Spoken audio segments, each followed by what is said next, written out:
Hello students, मैं रंजन वर्मा खेता coaching institute में आपका स्वागत है। स्टूडेंट्स, जैसा कि ये प्रीवियस ईयर का जो सीरीज चल रहा था उसका आज का ये अगला पार्ट है। इसके पहले हमने 2 वीडियो अपलोड कर दिया है जिसमें टोटल ऑब्जेक्टिव क्वेश्चन है जो कि 200 प्लस क्वेश्चन लगभग हैं। उससे निश्चित है कि ज़्यादा से ज़्यादा क्वेश्चन यानी लगभग 20 के 20 क्वेश्चन हो सकता है मिल जाएँ। थोड़ा बहुत क्वेश्चन नहीं भी मिलेगा तो उसी टाइप का क्वेश्चन मिल सकता है।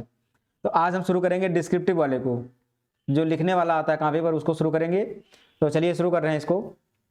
ये पहला क्वेश्चन है, यदि एक बिंदु 0,1 बिंदुओं 5,-3 x,6 से समदूरस्थ है तो x का मान। कह रहा जो ये बिंदु है 0,1 वो इन दोनों बिंदुओं से समदूरस्थ है, मतलब एक पॉइंट यहाँ 0,1 बना देंगे और 2 पॉइंट हैं 5,-3 और दूसरा पॉइंट है x,6, मतलब 0,1 इन दोनों से समदूरस्थ है, मतलब बराबर दूरी पर है ये। तो इसको अगर ये मानेंगे, इसको b मानेंगे, इसको c मानेंगे, तो इसका मतलब हुआ ये b बराबर ये c। तो दूरी का सूत्र लगा देंगे। दूरी का फार्मूला क्या होता है पहले बता चुके हैं, x2 - x1 का whole square plus y2 - y1 का होल स्क्वायर बराबर वही फार्मूला यहाँ भी लगेगा, x2 - x1 का होल स्क्वायर अब प्लस y2 - y1 का होल स्क्वायर। बस अब इसी में मान रख देंगे, आराम से आ जाएगा। इसी में मान को रख देंगे। तो x2 का मान कितना है, इसको मानेंगे x1 y1, इसको मान लेंगे x2 y2। तो x2 है 5, 5 - 0, तो 5 - 0 का स्क्वायर प्लस y2 है 3, 3 - 1, तो 3 - 1 का स्क्वायर। अंडर रूट लगा है तो इसका अगर हम दोनों पक्षों का वर्ग कर दें तो ये रूट हट जाएगा। दोनों पक्षों का अगर हम वर्ग कर दें, लिखना पड़ेगा कि दोनों पक्षों का वर्ग करने पर, तो ये स्क्वायर रूट हट जाएगा बराबर x2। अब x को मानेंगे x2, तो x लिखेंगे -x1 इस 0 को का whole square plus y2 - y1, y2 हो जाएगा 6 और y1 हो जाएगा 0, 0 हो गया 1 हो जाएगा, y2 1। अब इसी को सॉल्व करेंगे, 5 में से 0 घटेगा 5, स्क्वायर करेंगे तो 25, ये 2 का स्क्वायर 4, ये x स्क्वायर 6 में से गया 5, 5 का स्क्वायर 25, 25 से 25 कट गया तो x स्क्वायर बराबर आ गया 4, यानी x का मान कितना मिल गया +-4। तो ये हो गया x का मान +-4। नेक्स्ट क्वेश्चन, यही आंसर हो जाएगा। बिंदुओं -3,10 और 6,-8 को जोड़ने वाले रेखाखंड को बिंदु -1,6 किस अनुपात में विभाजित करेगा। इस टाइप का क्वेश्चन हर बार एक ना एक आता जरूर है, कभी 2 नंबर में आता है, कभी 4 नंबर में आता है। तो एक रेखा बना देंगे हम, इसमें 2 पॉइंट बना देंगे, एक बिंदु ये जिसका निर्देशांक है -3,10 और दूसरा हो जाएगा b जिसका निर्देशांक होगा 6,-8। अब कह रहा है एक बिंदु बीच में है -1,6, यहाँ पर कोई पॉइंट होगा जिसको मानेंगे c -1,6। अब कह रहा है कि c पॉइंट इस ये भी रेखा को कितने अनुपात में बांटता है, तो अनुपात को लिखेंगे m1 m2, ये m1 अनुपात है m2 लिख देंगे हम। तो अब इसी को सॉल्व करना है तो किसी एक को ले लें, या तो x वाले को या तो y वाले को। तो सभी का इसमें मान लिखेंगे हम, -3,10 को मानेंगे x1 y1, इसको मानेंगे x2 y2, इसको मानेंगे xy। तो x वाले को ले लेंगे या y वाले को ले लेंगे, m2 का m1 m2 आ जाएगा आराम से। तो x वाला कितना है -1, तो x बराबर हो जाएगा m1 x2 plus m2 x1 बटे m1 प्लस m2। x का मान कितना है -1, तो -1 बराबर हो जाएगा m1, m1 हमको इसे लिख देंगे। x2 का मान कितना है, ये 6 प्लस m2 का मान हमको नहीं पता है, x1 का मान है -3, तो यहाँ -3 लिख देंगे बटे m1 प्लस m2। अब इसका कहीं से गुणा कर देंगे, तो m1 का -1 से गुणा -m1 और m2 का -1 से गुणा -m2। अब इस पूरे का 1 से गुणा तो हो जाएगा 6m1 और ये -3m2। m1 को इधर ले आएंगे तो -m1 - 6m1 बराबर -3m2, ये -m2 है उधर जाएगा तो +m2, तो ये दोनों माइनस में है तो जुड़ जाएगा, तो कितना होगा -7m1 बराबर ये कितना होगा -3 + 1, ये हो जाएगा -2m2, तो माइनस माइनस कट गया, तो m1 बटे m2 बराबर कितना मिलेगा, 2 इधर रहेगा, 7 चलाएगा बटे के नीचे, तो अनुपात आएगा m1 अनुपात m2 बराबर 2:7, तो ये 2:7 में विभाजित करेगा, यही इसका आंसर हो जाएगा। नेक्स्ट क्वेश्चन, सिद्ध कीजिए कि 1 - tan a बटे 1 - cot a का होल स्क्वायर बराबर tan स्क्वायर a। ये भी बहुत ही सिंपल क्वेश्चन है, तो LHS को सॉल्व करेंगे। LHS में है 1 - tan a बटे 1 - cot a का होल स्क्वायर। इसको चाहो तो बटे में साइन बटे कास में तोड़ करके सॉल्व करें, या फिर डायरेक्ट होल स्क्वायर का फार्मूला लगा दें, तो दोनों तरीके से लग जाए, जिससे लगाना चाहें। तो हम इसको साइन कास में तोड़ लेंगे, थोड़ा आसान हो जाएगा। tan a का हो जाएगा साइन a बटे कास a, और बटे 1 - cot a का होगा कास a बटे साइन a। इसका होल स्क्वायर है, इसको होल स्क्वायर लगा देंगे।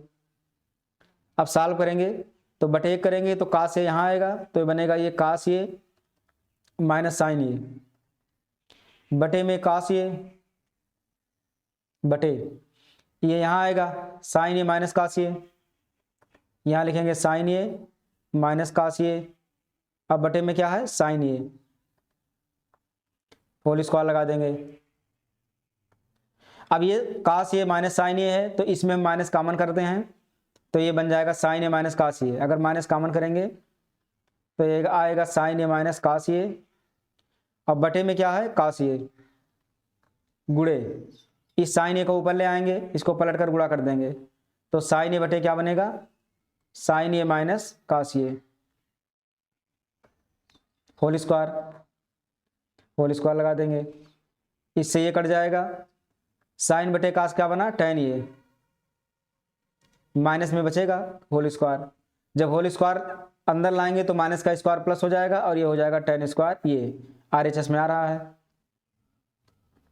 RHS प्रूव, यही हमको लाना था। नेक्स्ट क्वेश्चन, निम्नलिखित बारंबारता बंटन से मध्यिका ज्ञात कीजिए। तो मध्यिका में हमने एक क्वेश्चन को लिया है सिर्फ यही, इसी टाइप से और भी जो क्वेश्चन होंगे सब लग जाएंगे। तो एक एक क्वेश्चन बता दें, एक माध्य का, एक मध्यिका का और एक बहुलक का। तो अगर एक एक बता देंगे तो बाकी जितने क्वेश्चन होंगे सभी लग जाएंगे आसानी से, क्योंकि इसमें कुछ खास करना नहीं रहता है, सब फार्मूले का कमाल है। सूत्र याद है तो सारे सवाल लग जाएंगे, तो इसलिए हम एक बता देंगे। तो वर्ग अंतराल कितना है, इसमें वर्ग अंतराल है 0 से 10, यहाँ लिख देंगे वर्ग अंतराल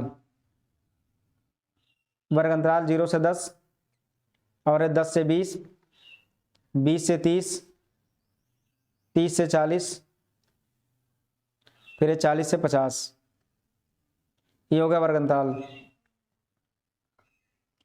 अब इसमें मध्यिका निकालना है, मध्यिका मतलब मीडियन, इसमें मीडियन निकालना है। तो इसमें x तो निकालना नहीं होगा, बारंबारता डायरेक्ट लिख दें। बारंबारता कितना है 7 है, 9 है, 19, 15 और 7। तो इसमें हमको संचयी बारंबारता निकालना होता है। अगर मध्यिका रहेगा तो संचयी बारंबारता, तो पहले 7 लिखेंगे, 7 में 9 जोड़ेंगे, 7 और 9 16, 16 में 19 जोड़ेंगे, 9 6 15, 1 1 2 1 3 35 आया, 35 में 15 जोड़ेंगे 50, 50 में 7 जोड़ेंगे तो 57। अब जो 57 आया है वो n का मान आया है, n बराबर 57, तो हमको n बटे 2 निकालना होगा, यानी 57 बटे 2, काटेंगे इसको, 2 दूनी 4, 1 5, 2 और 16, 2 पंचे 10, ये आया 28.5। अब इसमें हमको देखना पड़ेगा कि 28.5 किस में आता है, संचयी बारंबारता में कहाँ आता है ये, 16 में आएगा नहीं, ये आएगा 35 में। 35 के सामने 19 लेंगे, 19 के सामने 20 और 30 लेंगे, तो जो 20 30 है वो क्या है, L1 का मान है 20, L2 का मान है 30, और जो बारंबारता है F का मान वो है 19। संचयी बारंबारता, ध्यान देना कि संचयी बारंबारता हमेशा एक पहले वाला मान लेते हैं, 35 को नहीं लेंगे, 16 को लेंगे हम, एक कम वाला। H का मान कितना हो जाएगा, L2 में से L1 घटा देंगे, तो L2 माइनस L1 यानी 30 माइनस 20 कितना आएगा 10 आएगा, बस मान रख दें। तो जो मीडियन होता है, मीडियन का फार्मूला L प्लस n बटे 2 माइनस CF बटे F गुणे H, इसी में मान रख देंगे, आराम से आ जाएगा। L का मतलब होता है L1, जहाँ L लिखा है उसको L1 मान के चलेंगे हम, तो L1 का मान कितना है 20, n बटे 2, n बटे 2 का मान आया है 28.5, 28.5 रखेंगे। CF का मान कितना है, संचयी बारंबारता 16 बटे में F कितना है 19 गुणे H है 10, अब इसी को सॉल्व करेंगे तो 20 प्लस 28.5 में से 16 घटाएंगे तो कितना आएगा, यहाँ 0 लगा देंगे दशमलव करके, 5 में से 0 गया 5, 8 में से 6 गया 2, 2 में से 1 गया 12.5 गुणे 10/19। तो ये 20 प्लस 12.5 का 10 से गुणा करेंगे तो आएगा 125/19। 19 से भाग कर देंगे, 19 दूना 38, 19 57, 19 76, 19 चौका 19 76, 19 पंचे 95, 19 छक्का 114, 19 छक्का 114 कितना बचा, 125 में से 114 घटाएंगे, 1 आएगा, 1 11 आएगा। अब 19 पंचे यानी 6.5 आया, जोड़ देंगे तो हो जाएगा 26.5। बस यही आंसर 26.5 इसका आंसर आ जाएगा। इसमें कैलकुलेशन एक बार देख लेना, बाकी जो तरीका है यही रहेगा, हो सकता है कैलकुलेशन में कहीं गड़बड़ हो, तो तरीका यही रहेगा, इसी तरीके से लगा देंगे, आंसर नंबर मिल जाएगा पूरा। नेक्स्ट क्वेश्चन, सिद्ध कीजिए कि 3√2 एक अपरिमेय संख्या है। तो अपरिमेय वाला हम तरीका पहले बता चुके हैं, जो हम अंशाल का 3-4 सेट अपलोड कर चुके हैं, उसमें जाएंगे तो कहीं मिल जाएगा, ये हर सेट में लगभग मिल जाएगा। ये 3√2 अपरिमेय संख्या है, √2 अपरिमेय संख्या है, तो फिर भी यहाँ बता दे रहे हैं एक बार। तो इसको मानेंगे पहले हम, माना 3√2 बराबर P/Q, जहाँ Q is not equal to 0, Q 0 नहीं होगा, तथा P व Q सहअभाज्य, आज पूर्णांक यहाँ लिखेंगे हम, सहअभाज्य पूर्णांक हैं। अब क्या करेंगे इसमें, अब 3 को उधर भेज देंगे, तो ये √2 बराबर हो जाएगा P/3Q, बस इतने करना रहता है। अब इसमें बाकी जो है भाषा लिखना है, बस सिर्फ भाषा लिखना और कुछ नहीं करना है। तो भाषा में क्या रहेगा कि P व Q सहअभाज्य पूर्णांक है, तो P/Q क्या हो जाएगा, परिमेय संख्या। तो यहाँ लिख देंगे चूंकि P व Q पूर्णांक हैं, इसलिए P/3Q, P/3Q क्या हो जाएगा, परिमेय संख्या है, परिमेय संख्या है। अतः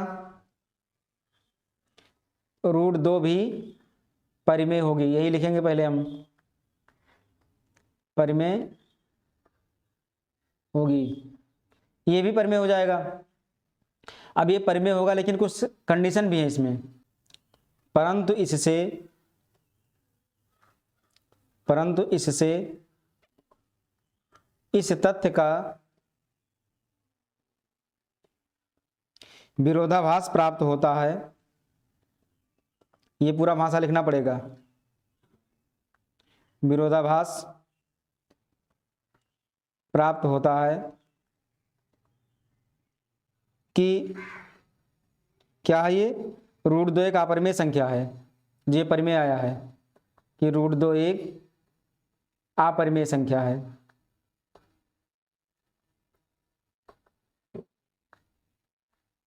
अपरिमेय संख्या है। और यहाँ विरोधाभास आया कहाँ से है, लिखेंगे यहाँ विरोधाभास, यहाँ विरोधाभास कहाँ से आया है, हमारी त्रुटिपूर्ण परिकल्पना जो हमने माना था, यहाँ विरोधाभास हमारी त्रुटिपूर्ण परिकल्पना से प्राप्त हुआ है, हमारी त्रुटिपूर्ण परिकल्पना से प्राप्त हुआ है कि हमने क्या माना था, हमने माना था कि 3√2 परिमेय है, इसको हमने परिमेय माना था, यहाँ लिख दे रहे हैं, ये हमने माना था परिमेय कि 3√2 एक परिमेय संख्या है। हमने यहाँ पर गलती से माना था कि ये परिमेय है, परिमेय संख्या है, इसको हमने यहाँ पर माना था, जबकि ये परिमेय नहीं है। लिखेंगे जबकि, क्योंकि हमने जो निष्कर्ष निकाला है उससे हमको पता चल रहा है कि ये क्या चीज़, 3√2, जबकि 3√2 एक अपरिमेय संख्या है, अपरिमेय संख्या है। बस इतना ध्यान रखेंगे इसमें, ये हो गया सिद्ध, इतना करेंगे तो नंबर मिलेगा पूरा। नेक्स्ट क्वेश्चन, निम्नलिखित सारणी से बहुलक ज्ञात कीजिए। मध्यिका हो गया, अब ये बहुलक आ गया। तो बहुलक का भी बता देंगे क्वेश्चन, एक एक क्वेश्चन जाने रखेंगे तो कोई दिक्कत नहीं होगा, आगे जो भी सवाल हैं सभी लग जाएंगे आसानी से। अब एक बता दें बहुलक का, तो ये वर्ग अंतराल, ये वर्ग अंतराल हो गया। वर्ग अंतराल में है 0 से 10, 10 से 20, 20 से 30, 30 से 40, 40 से 50, ये हो गया वर्ग अंतराल। बारंबारता कितना कितना है, 6 है, ये 11 है, 18 है, 11, 18, 21, 15, ये होगा इसका बारंबारता। अब इसमें हमको कुछ ज़्यादा करना नहीं है, देख लेंगे, क्योंकि बहुलक निकालना है। बहुलक माने बहुत बार, जो बहुत बार आया हो। तो सबसे ज़्यादा बार इसमें कौन सा आया है, 21 वाला आया है सबसे ज़्यादा बार, तो 21 के सामने वाला मान ले लेंगे बस। तो अब बहुलक में 3 मान होते हैं बारंबारताओं के, एक होता है F0, एक होता है F1, एक होता है F2, 3 मान होते हैं। तो एक लाइन से सबको लगा देंगे, F1 को 21 के सामने, F0 हो जाएगा 18 के सामने, और F2 हो जाएगा 15 के सामने, ये सभी मान हो जाएंगे। तो यहाँ लिख देंगे F0 बराबर 18, F1 बराबर 21, और F2 बराबर 15, L1 बराबर 30 और L2 बराबर 40। जो छोटा वाला मान है L1 है और बड़ा वाला मान L2 है, ये मान हो गए। H का मान क्या हो जाएगा, 40 में से 30 घटा देंगे तो कितना आएगा, 10। फार्मूला लगा दे मोड का, हमको बहुलक निकालना है यानी मोड निकालना है। फार्मूला क्या होता है, L plus F1 minus F0 बटे 2F1 minus F0 minus F2 गुणे H, यही फार्मूला होता है। L का मतलब L1, L1 का मान कितना है, L1 का मान है 30, प्लस F1 का मान कितना है 21, F0 का मान 18 बटे 2 यानी 2 गुणे 21 माइनस F0 18, F2 कितना है 15 गुणे H है 10। अब इसी को सॉल्व करेंगे तो 30 प्लस 21 में से 18 घटेगा तो कितना आएगा, 3 आएगा। 10 से गुणा करेंगे 30 बन जाएगा, 21 दूना 42 माइनस 8 5 13, 1 1 2 1 3, 33 आ गया ये। तो 30 प्लस 1 30 बटे कितना बचेगा, 12 में से 3 गया 9, 30 बटे 9 आ गया। तो 3 त्रिका 9 और 3 2 30, तो ये आ गया 30 प्लस 10 बटे 3। इसको भाग कर देंगे तो 30 प्लस कितना आएगा, 3 का नम 3, 3 त्रिका 9, 3 त्रिका 9 यानी 3.3 आ गया। जोड़ेंगे तो हो जाएगा 33.3 आंसर। सबसे आसान क्वेश्चन है, 33.3 आ गया। नेक्स्ट, सिद्ध कीजिए कि y बिंदु से वृत्त पर खींची गई स्पर्श रेखाओं की लंबाइयां समान होती हैं। सिद्ध कीजिए किसी वृत्त के y बिंदु से y बिंदु को वृत्त के केंद्र पर मिलाने वाला रेखाखंड उसी y बिंदु से खींची गई वृत्त की 2 स्पर्श रेखाओं के साथ बराबर कोण बनाती है। ये दोनों क्वेश्चन एक जैसे हैं, बस इसमें लंबाई को समान बताना है, इसमें कोण को बराबर दिखाना है। दोनों को एक में लंबाई समान, एक में कोण समान, इन दोनों में दिखाने हैं। तो एक हम चित्र बनाएंगे, एक सिद्ध करेंगे, दो के दोनों उसी में सिद्ध हो जाएंगे। हम एक साथ में दोनों को दिखा देंगे। एक बनाएंगे वृत्त, वृत्त का केंद्र हो जाएगा वो। अब इसमें कह रहा है कि y बिंदु से कोई हम स्पर्श रेखा खींचेंगे, यहाँ पर कोई y बिंदु हो जाएगा P, यहाँ से स्पर्श रेखा खींचेंगे। एक स्पर्श रेखा ये हो गया, ये दूसरा स्पर्श रेखा ये हो गया, 2 स्पर्श रेखा हमने खींच दिया। अब केंद्र से इस पर लंब डाल देंगे, और लंब होता है ये 90 अंश का कोण होता है स्पर्श बिंदु पर। तो ये यहाँ होगा 90 अंश का कोण, ये लंब होता है, यहाँ पर भी होगा 90 अंश का कोण। इसको मानेंगे ये, इसको मानेंगे B। अब पहले में क्या सिद्ध करना है, स्पर्श रेखाओं की लंबाइयां बराबर होती हैं, मतलब PA बराबर PB। पहला हमको सिद्ध करना है, प्रूव दैट PA बराबर PB। पहले में हमको ये सिद्ध करना है PA बराबर PB। तो PA बराबर PB कैसे करेंगे, यहां से एक रेखा खींच देंगे केंद्र तक। अब इन दोनों त्रिभुजों को लेकर के सर्वांगसम दिखा देंगे, बस इस त्रिभुज को इस त्रिभुज को सर्वांगसम दिखा देंगे। तो लिखेंगे त्रिभुज PAO तथा कौन सा त्रिभुज, त्रिभुज PBO में। तो इसमें क्या क्या बराबर है, पहला नंबर तो PO बराबर PO, दोनों में उभयनिष्ठ है। PO बराबर PO, ये हो जाएगा उभयनिष्ठ, उभयनिष्ठ भुजा हो जाएगा। दूसरा ये कोण है PAO, कोण PAO बराबर कोण PBO। ये क्या है? समकोण है ये प्रमेय के तहत है समकोण। और समकोण क्यों है? क्योंकि केंद्र से स्पर्श रेखा के स्पर्श बिंदु पर खींचा गई रेखा स्पर्श रेखा पर लंब होती है, तो ये होगा इसका प्रमेय के थ्रू 90 अंश।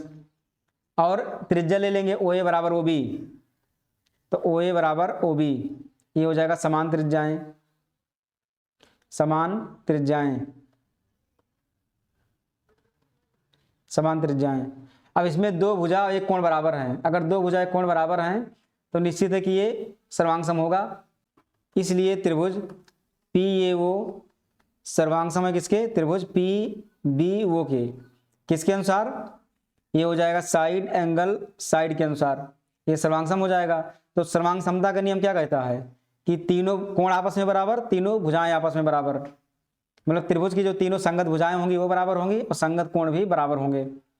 तो क्या पूछ रहा था इसमें? लंबाई, यानी PA बराबर PB, इसलिए PA बराबर PB, ये हो गया सिद्ध, ये प्रूव हो गया।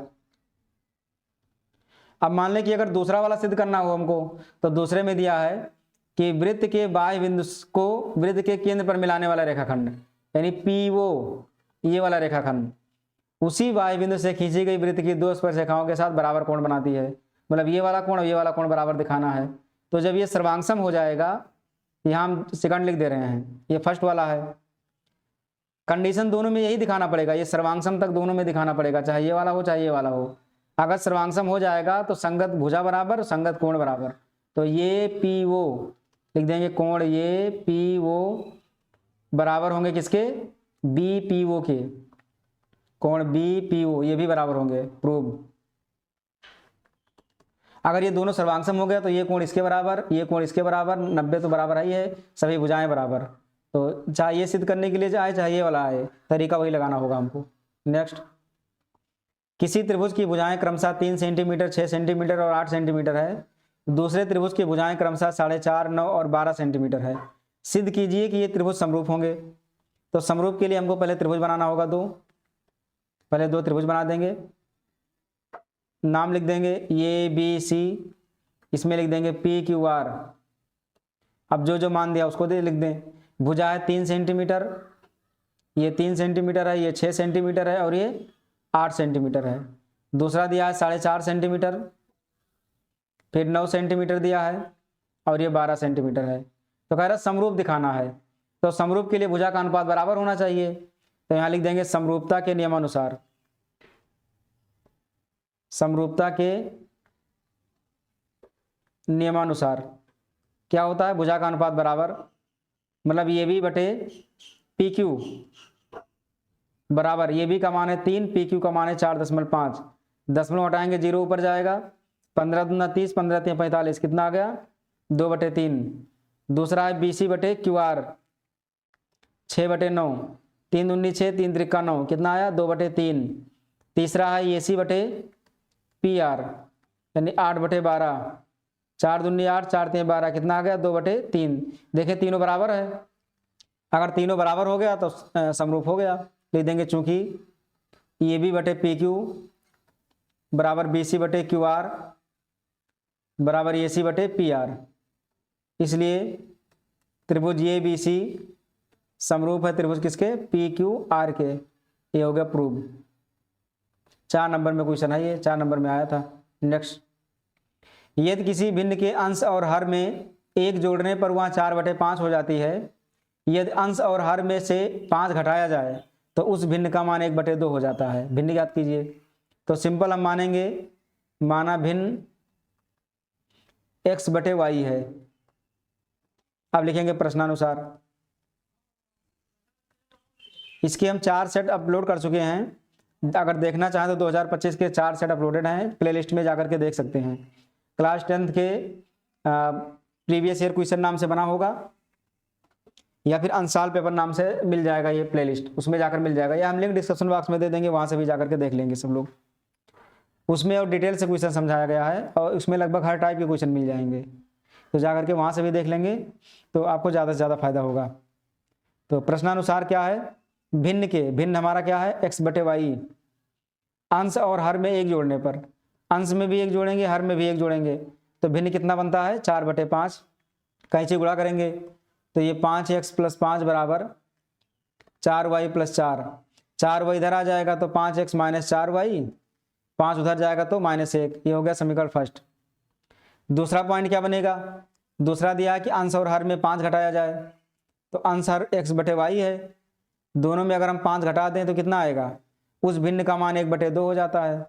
कहीं से गुणा करेंगे तो 2x - 10, 1 से गुणा करेंगे तो y - 5, y इधर ले आएंगे तो क्या बनेगा, ये बनेगा 2x - y बराबर 10 उधर जाएगा तो 5। ये हो जाएगा समीकरण सेकंड। अब दोनों समीकरणों को सॉल्व कर देंगे, इसमें -4y है, इसमें -y है, -4 अगर 4 से गुणा कर दे समीकरण 2 में और घटा दें तो आराम से आ जाएगा। तो समीकरण सेकंड में 4 से गुणा करके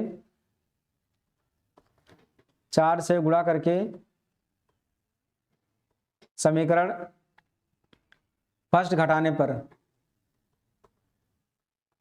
तो सेकंड में 4 गुणा करेंगे, 4 दूनी 8x - 4y बराबर 20। अब समीकरण फर्स्ट को लिख देंगे 5x - 4y बराबर -1। अगर घटाएंगे तो चिन्ह चेंज हो जाएगा, तो ये माइनस है तो प्लस, ये माइनस है तो प्लस, ये कट गया। 8 में से 5 गया 3, 3x हो गया, 20 1 21, 3 का 3, 3 से तो 21, x बराबर आ गया 7, x का मान 7 आ गया। x के मान को किसी समीकरण में रख देंगे, x का मान समीकरण फर्स्ट में रखने पर, x का मान समीकरण फर्स्ट में रखने पर, समीकरण फर्स्ट है 5x यानी 5 × 7 - 4y बराबर -1, तो -4y - 1, 5 से 35, इधर हो जाएगा -35, तो -4y बराबर -36 हो गया, माइनस माइनस कट गया, 4 9 36, तो y का मान कितना आ गया 9। ये हो जाएगा आंसर। तो हमारा जो भिन्न बना वो क्या बनेगा, तो भिन्न बना 7/9, x/y है तो 7/9। अब चाहे तो चेक कर लें, एक एक जोड़ने पर, एक जोड़ेंगे तो कितना आएगा 8/10 बनेगा, काट देंगे तो 4/5 हो गया, 5 घटा देंगे तो 1/2 बन जाएगा। नेक्स्ट, निम्नलिखित समीकरण को हल कीजिए, इसको हल करना है तो गुणनखंड कर देना है, बाकी कुछ नहीं करना है। तो ये 9x² - 9 का 2 से गुणा करेंगे -18, 18 का गुणनखंड करेंगे, घटाने पर 3 आए, तो 6 3 18, 6 में से 3 गया 3, तो माइनस वाला बड़ा है, यहाँ माइनस आ रहा है तो माइनस वाला बड़ा करना पड़ेगा, तो -6x + 3x -2 बराबर 0। इसमें से 3x कॉमन लेंगे तो 3x बचा, -3 दूनी 6, 1 कॉमन होगा तो 3x -2 बराबर 0, तो 3x - 2 कॉमन हो जाएगा तो क्या बचा 3x + 1 बराबर 0, तो 3x - 2 बराबर 0, तो 3x + 1 बराबर 0, तो कितना आया, यहाँ से x बराबर कितना मिलेगा, ये मिला 2/3, एक मूल ये हो गया एक मान, और यहाँ से x का मान -1/3 मिल गया, ये 2 मान आ जाएंगे x के। इसी में हमने एक क्वेश्चन को और शामिल कर दिया है, ये p ज्ञात कीजिए जिसका तीसरा पद 16 है, 7वां पद 5वें पद से 12 अधिक है। ये p निकालना है, ये p का मतलब ये प्लस d, ये प्लस 2d, ऐसे हमको ये p बनाना है, मतलब ये और d का जब मान मिलेगा तभी ये p बन पाएगा। तो तीसरा पद 16 यानी ये 3 बराबर हो जाएगा 16।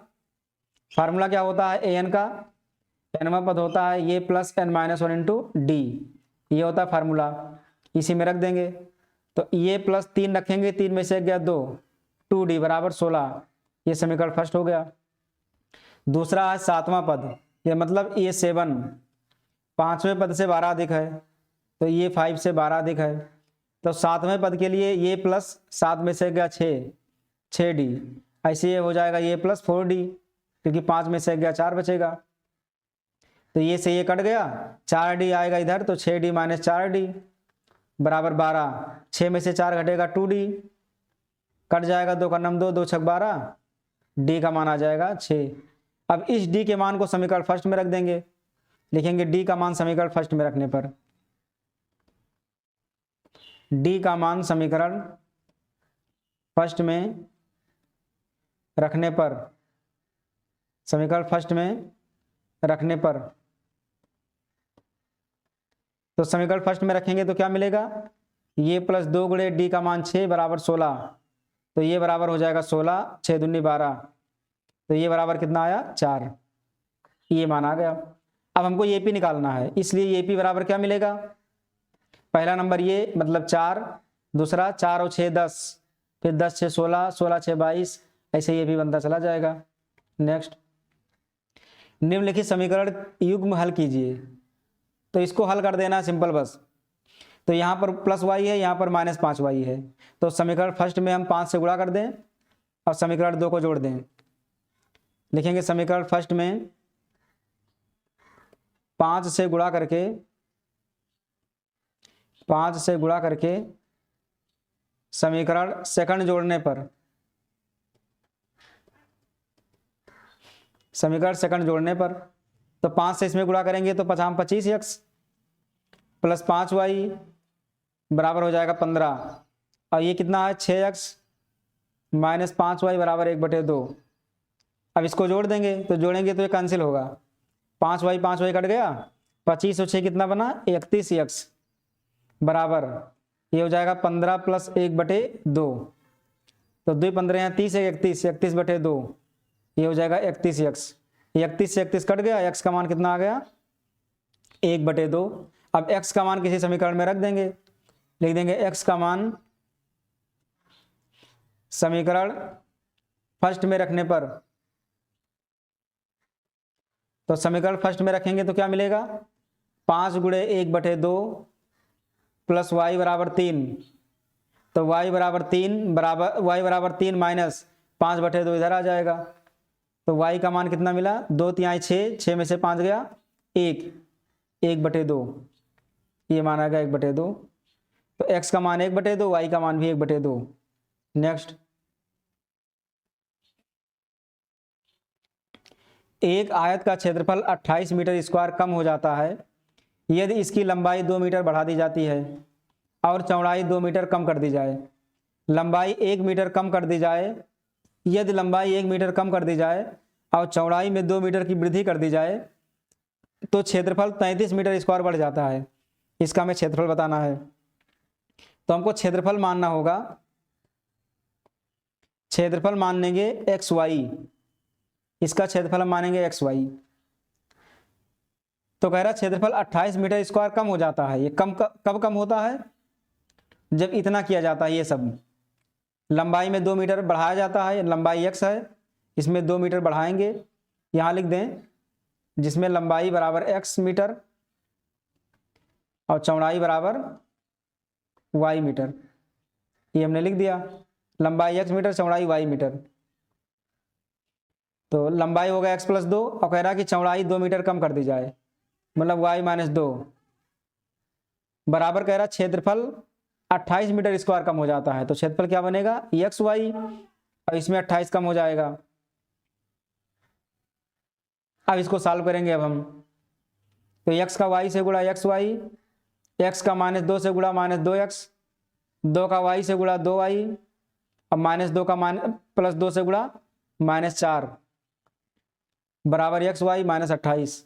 एक्स वाई से एक्स वाई कट गया, ये आ गया -2x + 2y बराबर -28, अब माइनस उधर जाएगा तो ये हो जाएगा +4, तो -2x + 2y बराबर 8 में से 4 गया 4, ये 2 -24, -2 कॉमन कर लेंगे तो x - y बराबर कितना आएगा -24, काट देंगे इसको, माइनस से माइनस कट गया, 2 का नम 2, 2 × 24, तो x - y बराबर 12, ये हो गया समीकरण फर्स्ट। अब दूसरा कंडीशन दिया है कि लंबाई 1 मीटर कम कर दी जाए, यानी x - 1, चौड़ाई को 2 मीटर वृद्धि कर दी जाए, यानी y + 2, तो क्षेत्रफल 33 मीटर स्क्वायर बढ़ जाता है, तो क्षेत्रफल एक्स वाई था, इसमें 33 बढ़ जाएगा। अब गुणा करेंगे तो एक्स वाई + 2x - y और ये -1 का 2 से गुणा -2 बराबर एक्स वाई + 33, एक्स वाई से एक्स वाई कट गया तो आया 2x - y बराबर 33, 2 उधर चला जाएगा जुड़ जाएगा ये, तो 2x - y बराबर 35, ये समीकरण सेकंड। अब समीकरण फर्स्ट और सेकंड को हल करेंगे, तो समीकरण फर्स्ट व सेकंड हल करने पर, या घटाने पर लिख दें, फर्स्ट में से सेकंड घटाने पर। तो इसको हल करेंगे तो क्या आने वाला है, यह x माइनस वाई बराबर 12, ये 2x माइनस वाई बराबर 35, इसको घटाना पड़ेगा। ये माइनस ये प्लस ये माइनस, यहाँ लिख देंगे घटाने पर। घटाने पर हमको कहीं एक जगह लिखना रहता है, चाहे यहाँ पर लिखें या फिर इसमें लिखें जो हल करने पर लिखे हैं। तो y से y कट गया, ये बचेगा माइनस एक्स, ये 5 में से 2 गया 3 और 3 में से गया 2, माइनस 23, माइनस माइनस कट गया, x का मान आ गया 23। अब x के मान को समीकरण फर्स्ट में रख देंगे, तो 23 माइनस वाई बराबर 12, माइनस वाई बराबर 12 माइनस 23, तो माइनस वाई बराबर 3 में से 2 गया 1, 2 में से 1 गया 1, माइनस 11, माइनस माइनस कट गया, y का मान कितना आ गया 11 आ गया।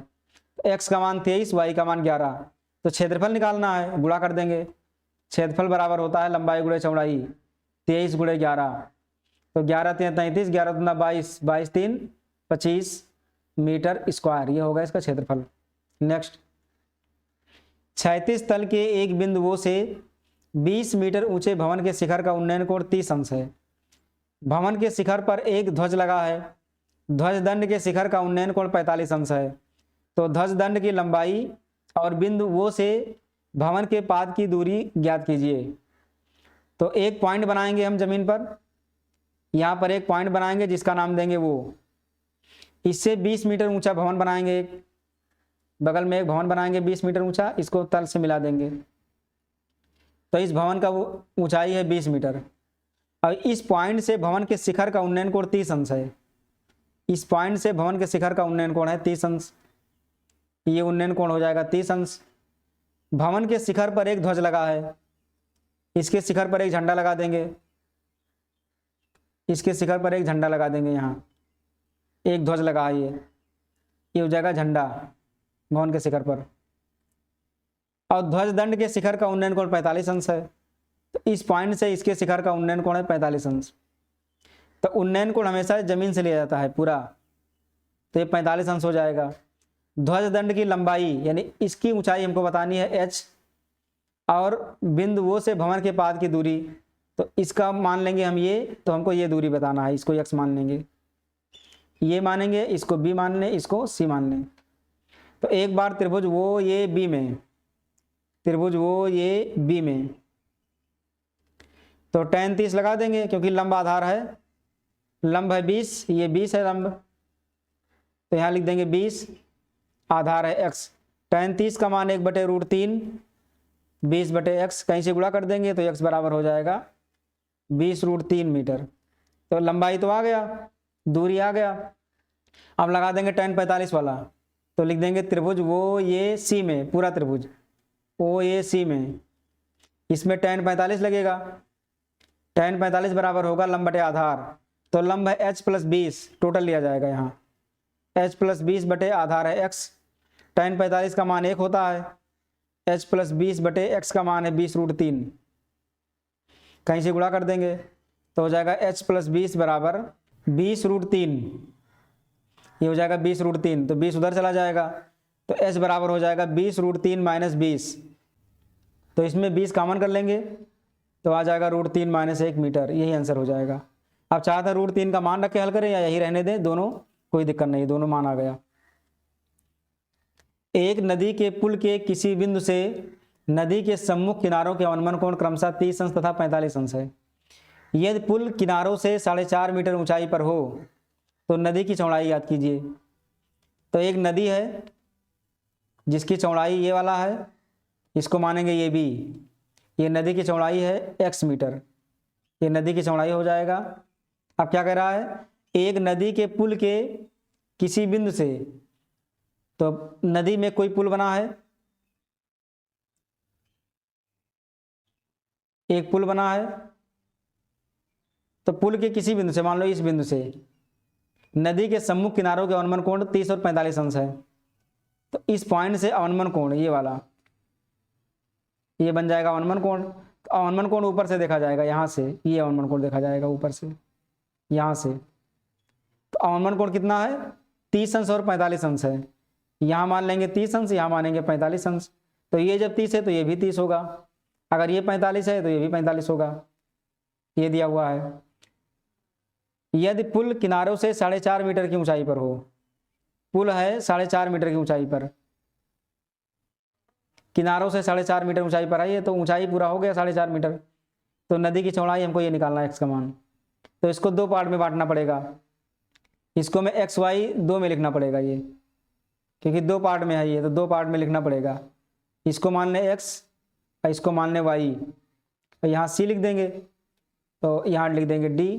तो दो त्रिभुज हो गया, त्रिभुज ये सी डी में tan 30 लंब बटे आधार, लंब है 4.5 बटे आधार है x, tan 30 का मान 1/√3 बराबर 4.5 बटे x, तो x बराबर हो जाएगा 4.5√3 मीटर।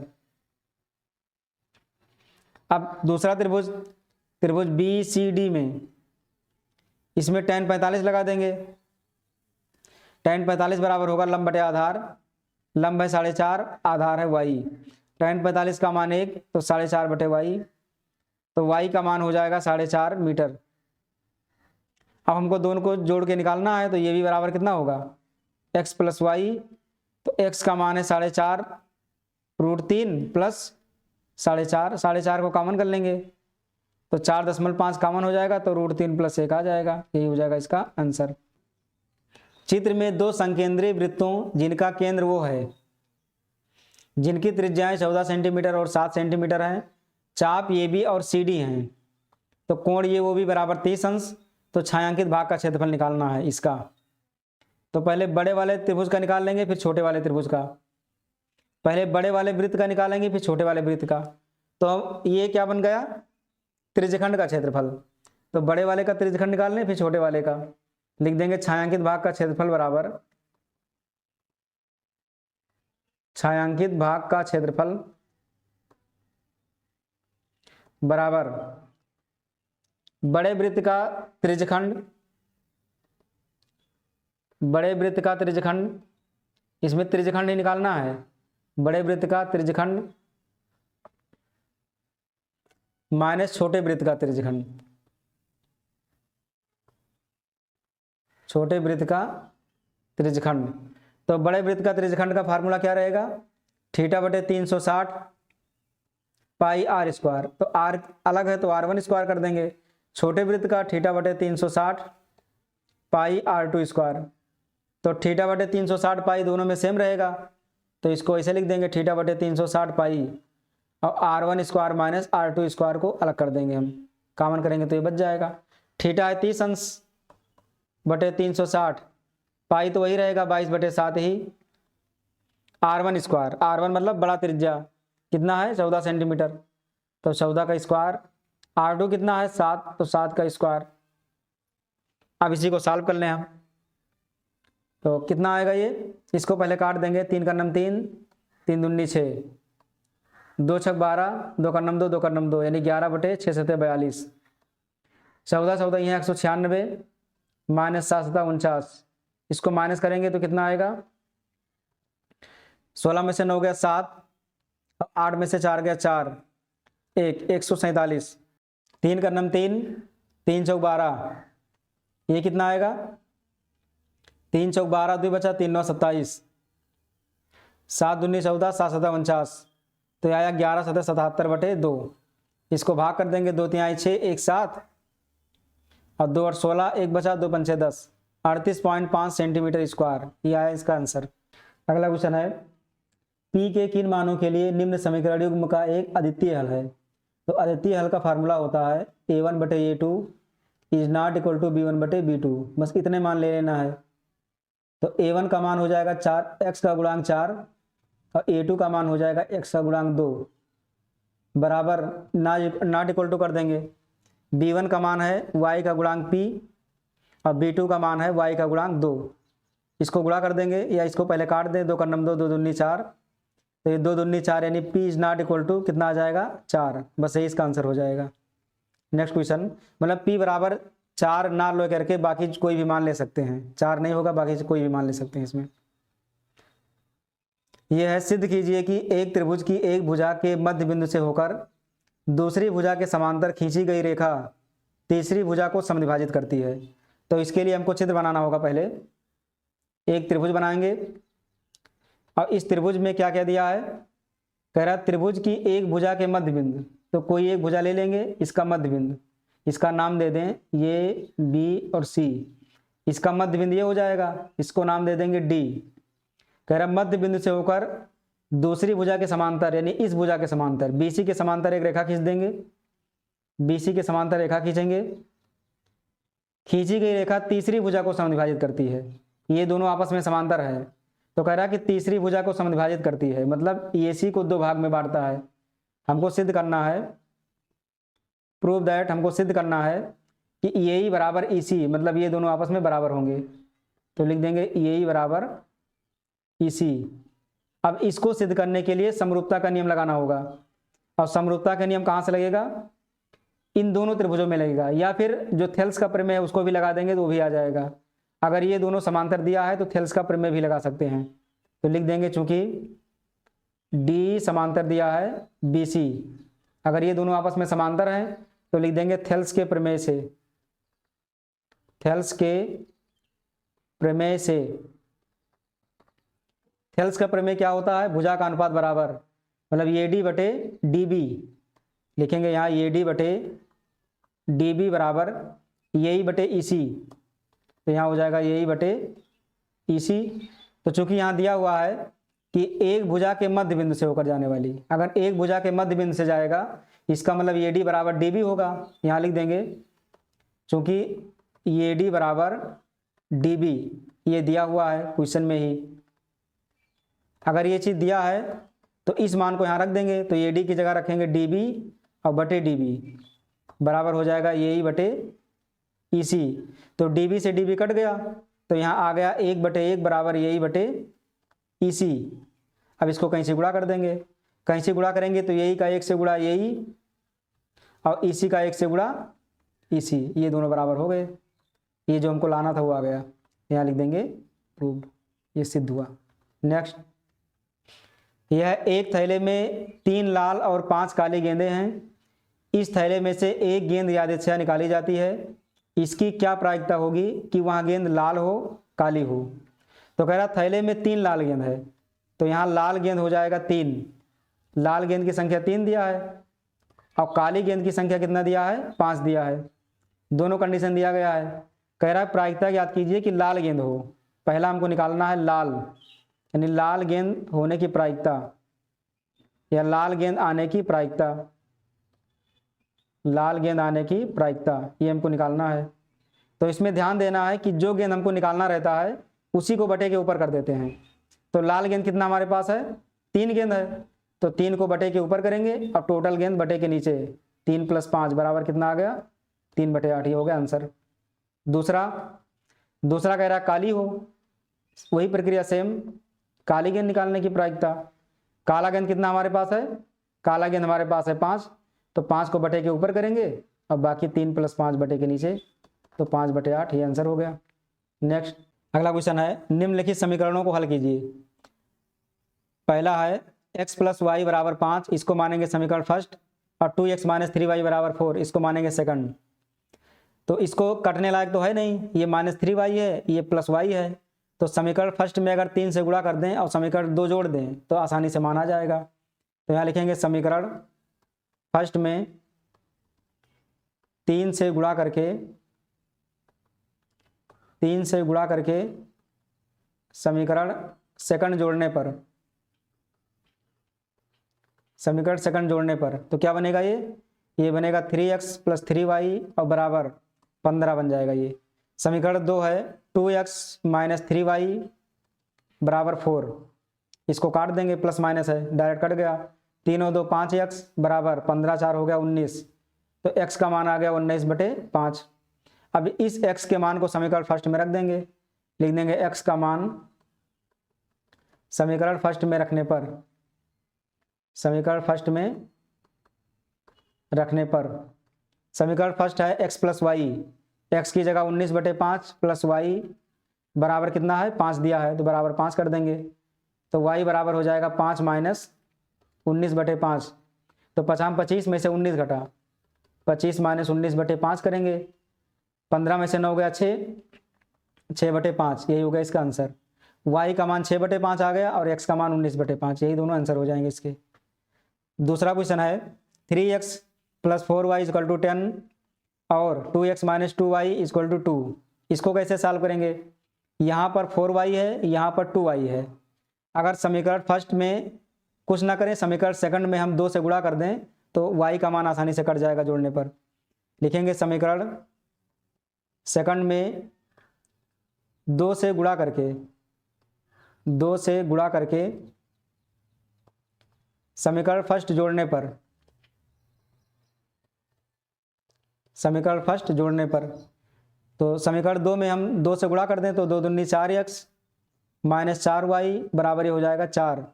समीकरण फर्स्ट है 3x + 4y बराबर 10।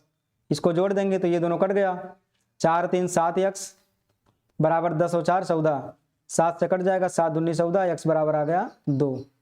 अब x का मान किसी समीकरण में रख दें तो x का मान समीकरण फर्स्ट में रखने पर, चाहे फर्स्ट में रख दें या सेकंड में रख दें, तो हो जाएगा 3 गुणे x का मान 2 + 4y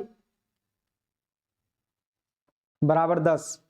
तो 4y बराबर कितना हो जाएगा 10 और ये 6 जाकर घट जाएगा, तो y बराबर 10 में से 6 गया 4/4, 4 4 कट गया, y का मान कितना आ गया 1 आ गया।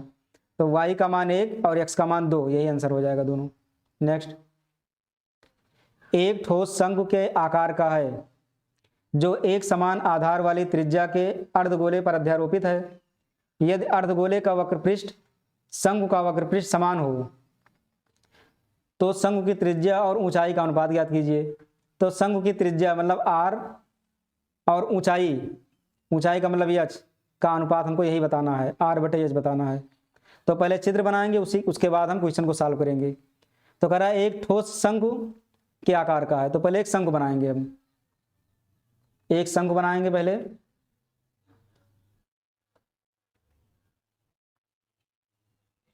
ये हो गया एक शंकु। आप कह रहा है ये जो शंकु है वो समान आधार वाले अर्धगोले पर अध्यारोपित है, मतलब जो अर्धगोले का त्रिज्या होगा वो इसी का होगा जितना शंकु का है, दोनों सेम सेम त्रिज्याएं होंगी। तो ये अर्धगोले पर अध्यारोपित है, तो यहाँ पर एक अर्धगोला बनाएंगे हम, यहाँ एक अर्धगोला बना देंगे और इसी अर्धगोले पर ही अध्यारोपित होगा। त्रिज्या दोनों का सेम होगा, तो त्रिज्या दोनों का सेम कर देंगे। ये जो त्रिज्या होगा इसका वो दोनों का r हो जाएगा सेम सेम। और जो शंकु की ऊंचाई होगी उसको h कर देंगे, यहाँ शंकु की ऊंचाई को हम कर देंगे h, इसको h लिख देंगे यहाँ। और क्या दिया है, यदि अर्धगोले का वक्रपृष्ठ और शंकु का वक्रपृष्ठ समान है, तो यहाँ लिख देंगे चूंकि दिया है अर्धगोले का वक्रपृष्ठ, अर्धगोले का वक्रपृष्ठ बराबर शंकु का वक्रपृष्ठ, बराबर शंकु का वक्रपृष्ठ, ये दोनों बराबर हैं। तो शंकु की त्रिज्या और ऊंचाई का अनुपात हमको बताना है। तो अर्धगोले का वक्रपृष्ठ का फार्मूला होता है 2πr²। अब शंकु का वक्रपृष्ठ होता है πrl, तो पाई से पाई कट गया, एक r से एक r कट गया, तो मान आ गया 2r बराबर l, इतना मान आया। लेकिन हमको लाना क्या है, हमको r/h लाना है, तो हमको इसमें ऊंचाई लाना होगा। अब तो ऊंचाई के लिए क्या करेंगे, ये होता है तिर्यक ऊंचाई यानी l, तो इसका जो फार्मूला होता है तिर्यक ऊंचाई और ऊंचाई और त्रिज्या का, वो होता है l² बराबर h² प्लस r², ये फार्मूला होता है। इसी में हम l का मान रख देंगे और l का मान गायब हो जाएगा, rs के रूप में आ जाएगा।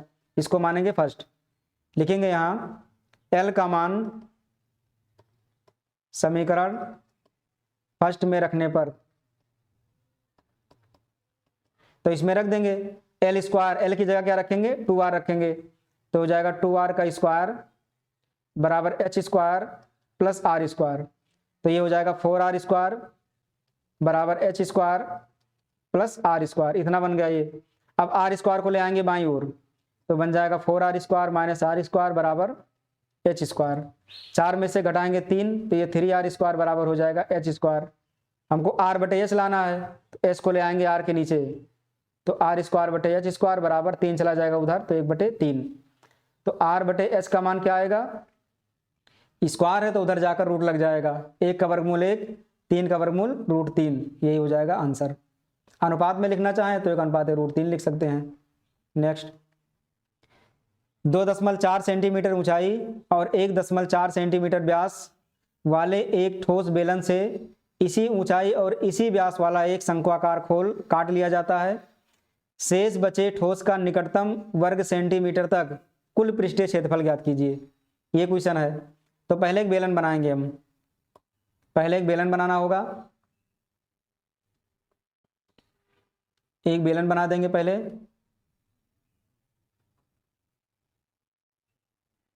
ये हो गया एक बेलन। बेलन की ऊंचाई है 2.4 सेंटीमीटर, ये 2.4 सेंटीमीटर, व्यास है 1.4 सेंटीमीटर, तो त्रिज्या क्या हो जाएगा इसका आधा, यानी 0.4 सेंटीमीटर इसका हो जाएगा त्रिज्या। एक ठोस बेलन से इसी ऊंचाई और इसी व्यास वाला एक शंक्वाकार खोल काटा जाता है, मतलब एक शंख को इसमें से इसी ऊंचाई और इसी त्रिज्या का काट के निकाल लिया जाता है। ये चीज, इसको हम यहां तक कर दें पूरा फुल, क्योंकि त्रिज्या दोनों का सेम होगा, त्रिज्या सेम होगा और ऊंचाई सेम होगा। इसी ऊंचाई और उसी त्रिज्या का एक शंक्वाकार खोल काट के इसमें से निकाल लिया जाता है। अब ध्यान रखें कि जब भी इसमें से शंक्वाकार खोल काटेंगे तो जो शंकु का वक्रपृष्ठ होता है, ये वाला भाग, ये वाला भाग, ये भाग जा करके इसमें जुड़ जाएगा, और जो ये नीचे वाला प्लेट है, ये प्लेट हट जाएगा, क्योंकि यहाँ से ये पूरा भाग खाली हो जाएगा ये। तो हमको जो एरिया निकालना होगा वो इसका एरिया निकालना होगा, और इसका एरिया, और ये बेलन का वक्रपृष्ठ, और ये ऊपर वाला प्लेट, इतने का एरिया निकालना है। बाकी सभी भाग खाली हैं। तो शेष बचे ठोस का निकटतम वर्ग सेंटीमीटर तक कुल पृष्ठीय क्षेत्रफल। तो यहां लिख देंगे ठोस का संपूर्ण पृष्ठीय क्षेत्रफल, संपूर्ण पृष्ठीय क्षेत्रफल बराबर, तो पहले बेलन का वक्रपृष्ठ, तो पहले लिखेंगे बेलन का वक्रपृष्ठ, यहां लिख देंगे बेलन का वक्रपृष्ठ, बेलन का वक्रपृष्ठ प्लस इसमें क्या जुड़ जाएगा, क्योंकि शंक्वाकार खोल काट के निकाल लिया गया है, तो जो शंकु का वक्रपृष्ठ होगा वो जाकर जुड़ जाएगा। तो लिख देंगे शंकु का वक्रपृष्ठ, शंकु का वक्रपृष्ठ, ये जुड़ जाएगा। अब साथ में जो ऊपर का प्लेट है इसका क्षेत्रफल रहेगा ही रहेगा, तो इसको भी हम लिख देंगे क्योंकि ये ठोस है। तो प्लस ऊपरी वृत्ताकार सिरे का क्षेत्रफल, ऊपरी वृत्ताकार सिरे का क्षेत्रफल। अब इसको सॉल्व करेंगे, पूरा मान रख देंगे, तो बेलन का वक्रपृष्ठ हो जाएगा 2πRH प्लस शंकु का वक्रपृष्ठ हो जाएगा πRL, वृत्ताकार सिरे का क्षेत्रफल πr²। इसमें हम πr कॉमन कर लेंगे, जब πr कॉमन करेंगे तो यहाँ 2h plus l plus r इतना बच जाएगा। मान रख देंगे, पाई का मान कितना रखेंगे, 22/7 रख दें या 3.14 रख दें, क्योंकि दशमलव में निकालना है, तो अभी हम 22/7 ही रख दे रहे हैं। त्रिज्या है 0.7, ऊंचाई है 2.4 प्लस l नहीं दिया है, तिर्यक ऊंचाई नहीं दिया है, तो तिर्यक ऊंचाई हमको लगाना होगा, l का मान निकालना होगा। ऊंचाई 2.4, तिर्यक ऊंचाई l निकालना है, और आधार का त्रिज्या दिया हुआ है, तो हो जाएगा l² बराबर h² 2.4 का स्क्वायर प्लस आधार स्क्वायर, यानी कि 0.7 का स्क्वायर। तो 24 यहाँ 576 5.76 प्लस 7 7 49 0.49, तो 9 6 15 7 4 11 12 5 और 6, तो l बराबर हो जाएगा √6.25। 625 का वर्गमूल होता है 25, यानी 2.5 सेंटीमीटर, तो यहाँ रख देंगे 2.5 और प्लस r कितना है, r है 0.7। अब इन सभी को सॉल्व करा लेंगे, तो 7 का नम 7 7 का नम 7 0.1 आया, 22 का 0.1 से गुणा करेंगे तो 2.2, ये हो जाएगा 2.2 गुणे 24 दूना 48 4.8 प्लस इसको जोड़ेंगे 7 5 12 और 2 और 1 3 3.2, इसको पूरा जोड़ देंगे तो 2.2 गुणे 8 और 2 10 4 3 7 1 8 8.0 गुणा कराएंगे 8 दूनी 16 8 दूनी 16 17 17.6 सेंटीमीटर स्क्वायर इसका एरिया आ जाएगा पूरा। ये अगला क्वेश्चन है, भूमि पर स्थित बिंदु x से ऊर्ध्वाधर टावर PQ के शीर्ष Q का उन्नयन कोण 60 अंश है। बिंदु x से 40 मीटर ऊंचाई पर स्थित बिंदु y से q का उन्नयन कोण 45 अंश है। तो टावर PQ की ऊंचाई तथा दूरी PX ज्ञात कीजिए। तो भूमि पर स्थित बिंदु x, यहाँ पर एक बिंदु ले लेंगे x से ऊर्ध्वाधर टावर PQ के शीर्ष Q का उन्नयन कोण। एक हम टावर बनाएंगे PQ, एक टावर बनाएंगे PQ, इसके शीर्ष Q, शीर्ष को करेंगे Q, आधार को करेंगे P, इसको मिला देंगे यहाँ पर। अब इसका जो उन्नयन कोण है वो 60 अंश है। तो उन्नयन कोण है 60 अंश। तो इस बिंदु से ये शीर्ष Q का उन्नयन कोण कितना है? 60 अंश है। तो बिंदु x से 40 मीटर की ऊंचाई पर स्थित, इस x से 40 मीटर की ऊंचाई पर स्थित बनाएंगे। अब यहां से 40 मीटर ऊंचाई पर, यहां पर ये, इसको मान लेंगे 40 मीटर ऊंचाई है ये। 40 मीटर ऊंचाई पर स्थित बिंदु y, यहां पर कोई पॉइंट है y, यहां से Q का उन्नयन कोण 45 अंश है। अब अगर Q देखेंगे तो 45 अंश आ रहा है ये, तो इसको मिला देंगे आधार से, इसको हमने मिला दिया। अगर ये आधार x है तो ये भी होगा x मीटर, अगर x मीटर है तो ये भी x मीटर होगा, ये वाली दूरी। तो टावर PQ की ऊंचाई ज्ञात कीजिए, इसकी हमें ऊंचाई बताना है, तो इसको x मान लेंगे। और PX की दूरी, ये वाला PX मतलब x का मान हमको बताना है। तो त्रिभुज ले लेंगे, पहला त्रिभुज होगा XPQ, देखेंगे त्रिभुज XPQ में tan 60 बराबर, क्योंकि लंब बटे आधार लगा देंगे, लंब बटे आधार दिया हुआ है, लंब है h, आधार है x, tan 60 का मान √3 बराबर h बटे x, कहीं से गुणा करेंगे तो हो जाएगा h बराबर √3x मीटर। ये हो गया ऊंचाई। अब दूसरा ये लगा देंगे, ये कह रहा है उन्नयन कोण 45 अंश है। तो त्रिभुज y, इसको कुछ मान लेंगे, इसको मानेंगे r, तो YRQ में इसमें tan 45 अंश, लंब बटे आधार, लंब ये वाला हो जाएगा QR, तो QR कितना होगा? टोटल हमने माना है h, और ये है 40, तो h माइनस 40 मीटर, तो ये हो जाएगा h माइनस 40 बटे आधार है x, tan 45 का मान 1 बराबर h माइनस 40 बटे x, कहीं से गुणा करेंगे तो x बराबर h माइनस 40। अब इस x का मान यहाँ रख देंगे तो s का मान आ जाएगा, या s का मान यहाँ रख देंगे तो x का मान आ जाएगा, दोनों से लगा सकते हैं। तो इसका मान अगर इसमें रख देंगे, इसको मानेंगे फर्स्ट, तो लिखेंगे x का मान समीकरण फर्स्ट में रखने पर, समीकरण फर्स्ट में रखने पर, तो इसमें रखेंगे तो क्या बनेगा? h बराबर √3, x की जगह हो जाएगा h माइनस 40, गुणा करेंगे तो h बराबर हो जाएगा √3h माइनस 40, 40 को इधर ले आएंगे तो होगा 40 बराबर √3h माइनस h, तो h कॉमन होगा तो आएगा √3 माइनस 1, ये 40, तो h बराबर हो जाएगा 40 बटे √3 माइनस 1, कहीं से गुणा कर देंगे, कहीं से गुणा करेंगे तो क्या आएगा? √3 प्लस 1 बटे √3 प्लस 1, इसको सॉल्व करेंगे तो आएगा 40 √3 प्लस 1 बटे ये स्क्वायर माइनस बी स्क्वायर, तो हो जाएगा 3 माइनस 1, 2 बचा, तो ये बनेगा 40 √3 प्लस 1 बटे 2, 2 से कटेगा तो आएगा 20, यानी जो h का मान आ गया वो √3 प्लस 1 आ गया, 20 √3 प्लस 1 मीटर आ गया इसका ऊंचाई। अब इस h के मान को रख देंगे यहाँ पर, या फिर यहीं रख दें, तो है x बराबर h का मान हो जाएगा 20 √3 प्लस 1 और माइनस 40, इसको सॉल्व करेंगे तो हो जाएगा 20 √3 प्लस 20 माइनस 40, तो आ जाएगा 20 √3 अब माइनस 20 कॉमन कर लेंगे तो हो जाएगा √3 माइनस 1 मीटर, ये आंसर हो जाएगा। अगला क्वेश्चन है, एक प्रकाश स्तंभ के शिखर से देखने पर समुद्र तल में दो जहाजों के अवनमन कोण क्रमशः 30 अंश और 45 अंश है।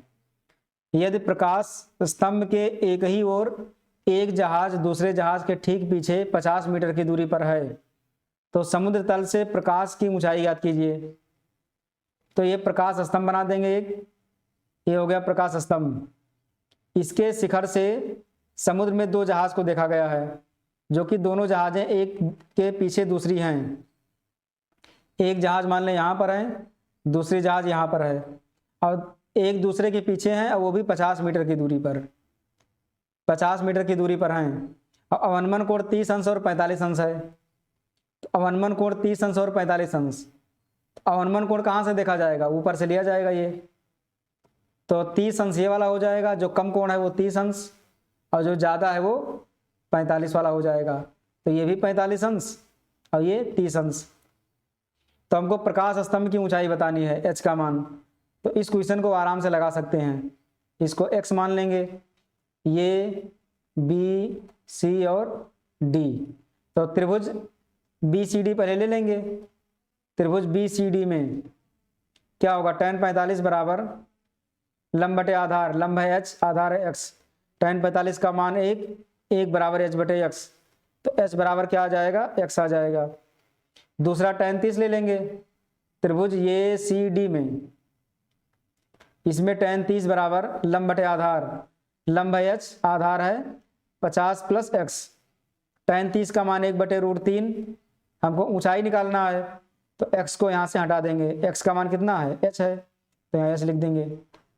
कहीं से गुणा करें तो h√3, ये इधर गुणा होगा तो हो जाएगा 50 प्लस h।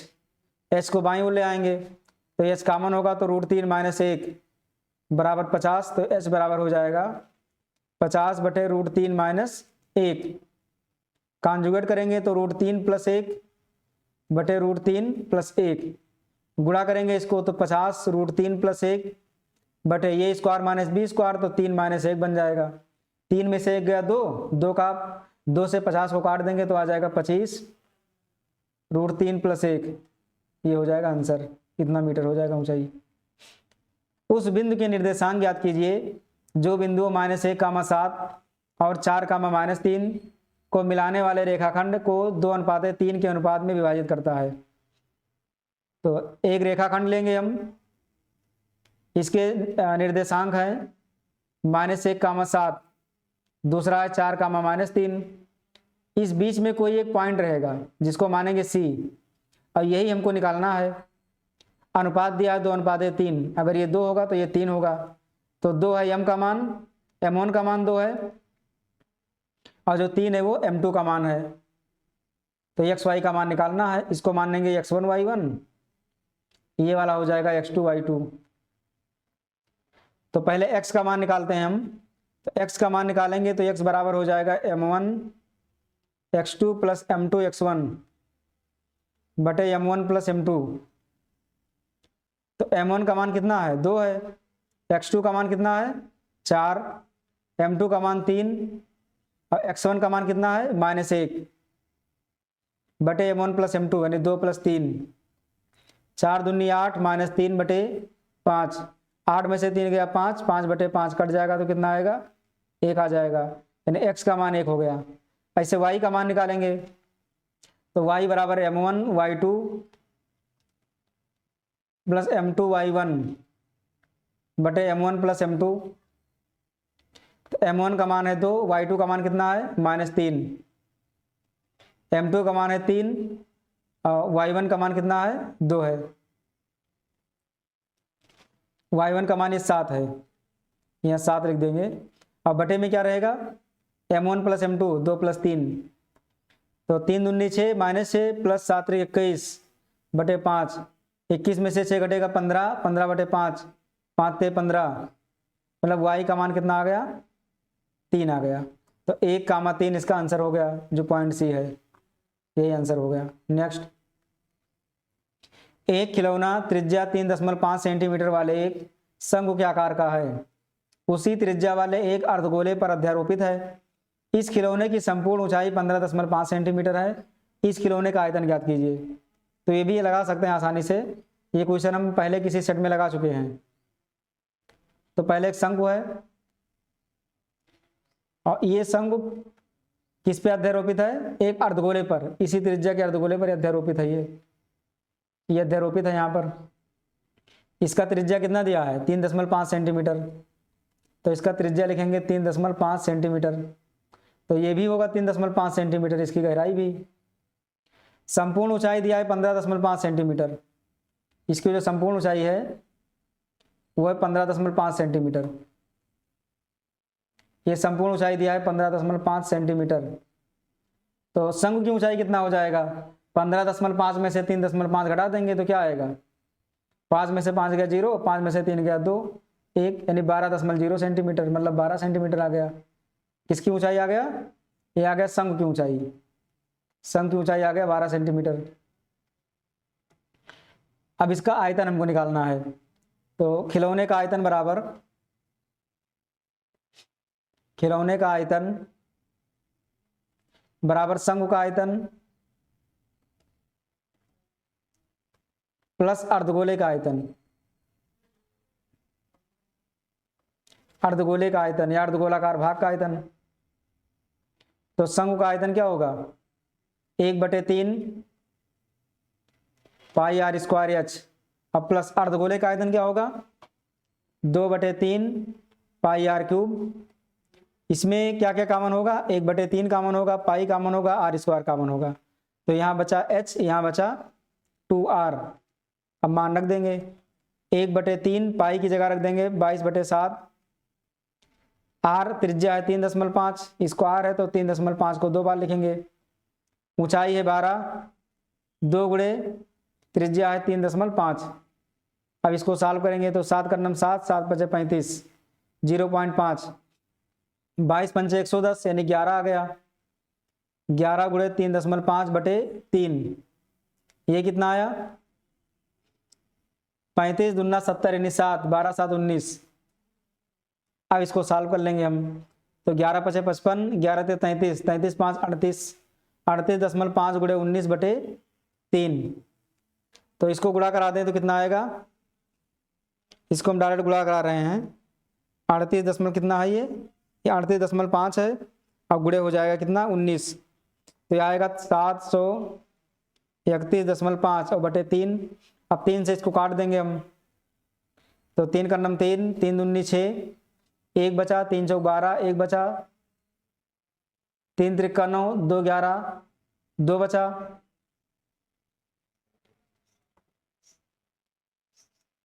3 त्रिक 9, 2 बचा, 3 8 24, तो आ गया 243.8 सेंटीमीटर क्यूब। यही आंसर हो जाएगा इसका।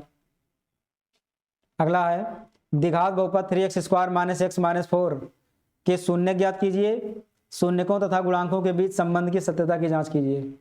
तो इसका शून्य के लिए गुणनखंड करेंगे हम, 3x² - x - 4 = 0 करेंगे।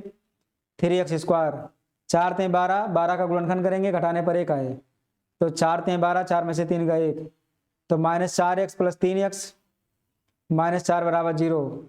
तो x कॉमन हो गया तो 3x - 4, 1 कॉमन हो गया तो 3x - 4 = 0।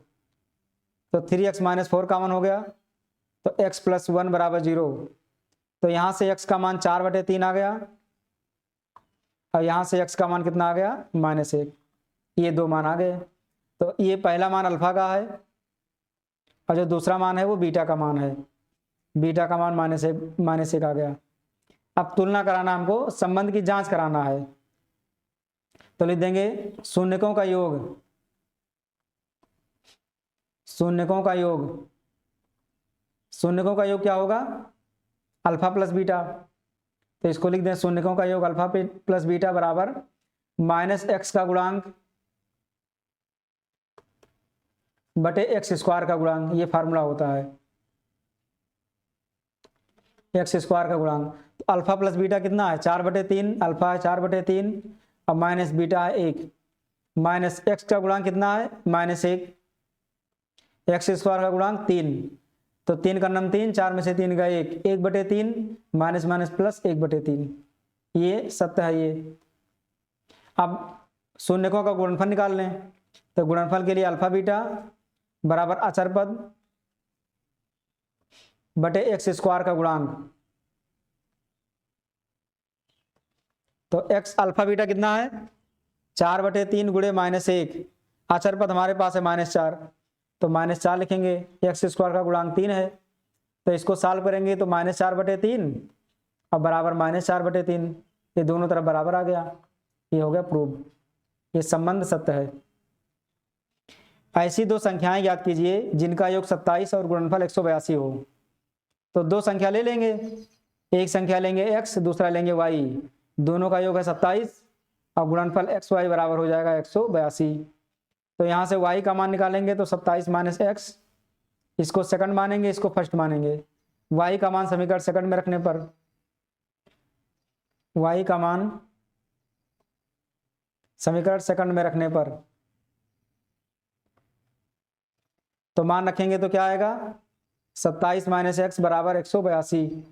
गुणा करेंगे तो हो जाएगा 27 एक्स माइनस एक्स स्क्वायर बराबर 182।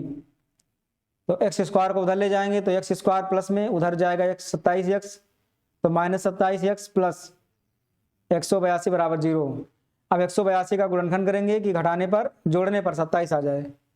गुणनखंड कर लें, 2 9 18, 2 कन्नम 2, 3 से काटेंगे, 3 से नहीं कटेगा, 7 से कटेगा, 7 कन्नम 7, 2 बचा 7 3 21। अब जोड़ने पर देख लें, 7 दूनी 14 13, 27 बनेगा। तो minus 14 x minus 13 x plus 182 बराबर 0। एक्स का मन होगा तो आएगा एक्स माइनस 14, इसमें माइनस 13 का मन होगा तो एक्स माइनस 14। अब एक्स माइनस 14 का मन हो जाएगा तो बचेगा एक्स माइनस 13 बराबर 0। तो यहाँ से एक्स का मान 14 आ गया और एक्स का मान 13 आ गया, दो मान मिल गए। अगर एक संख्या x बराबर 14 ले लें, x बराबर 14 समीकरण फर्स्ट में रखने पर तो कितना आएगा, y बराबर 27 माइनस 14, तो y बराबर कितना आ गया 13, यानी कि 14 का मान 13 बना एक आंसर। अब x बराबर कितना रख दें, 13 रखने पर x बराबर 13 रखने पर तो y बराबर हो जाएगा 27 माइनस 13, तो y बराबर कितना हो जाएगा 14, यानी कि 13 का मान 14 आ गया। यानी दो मान इसके मिलेंगे, 13 14 14 13।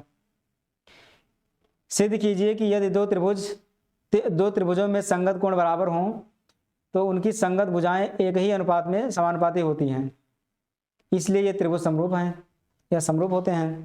तो ये तो कंडीशन ही दिया हुआ है, इसका समरूप का कंडीशन ही है। ये दो त्रिभुज बना देंगे, ये दो त्रिभुज है, एक है ये बी सी, दूसरा है पी क्यू आर।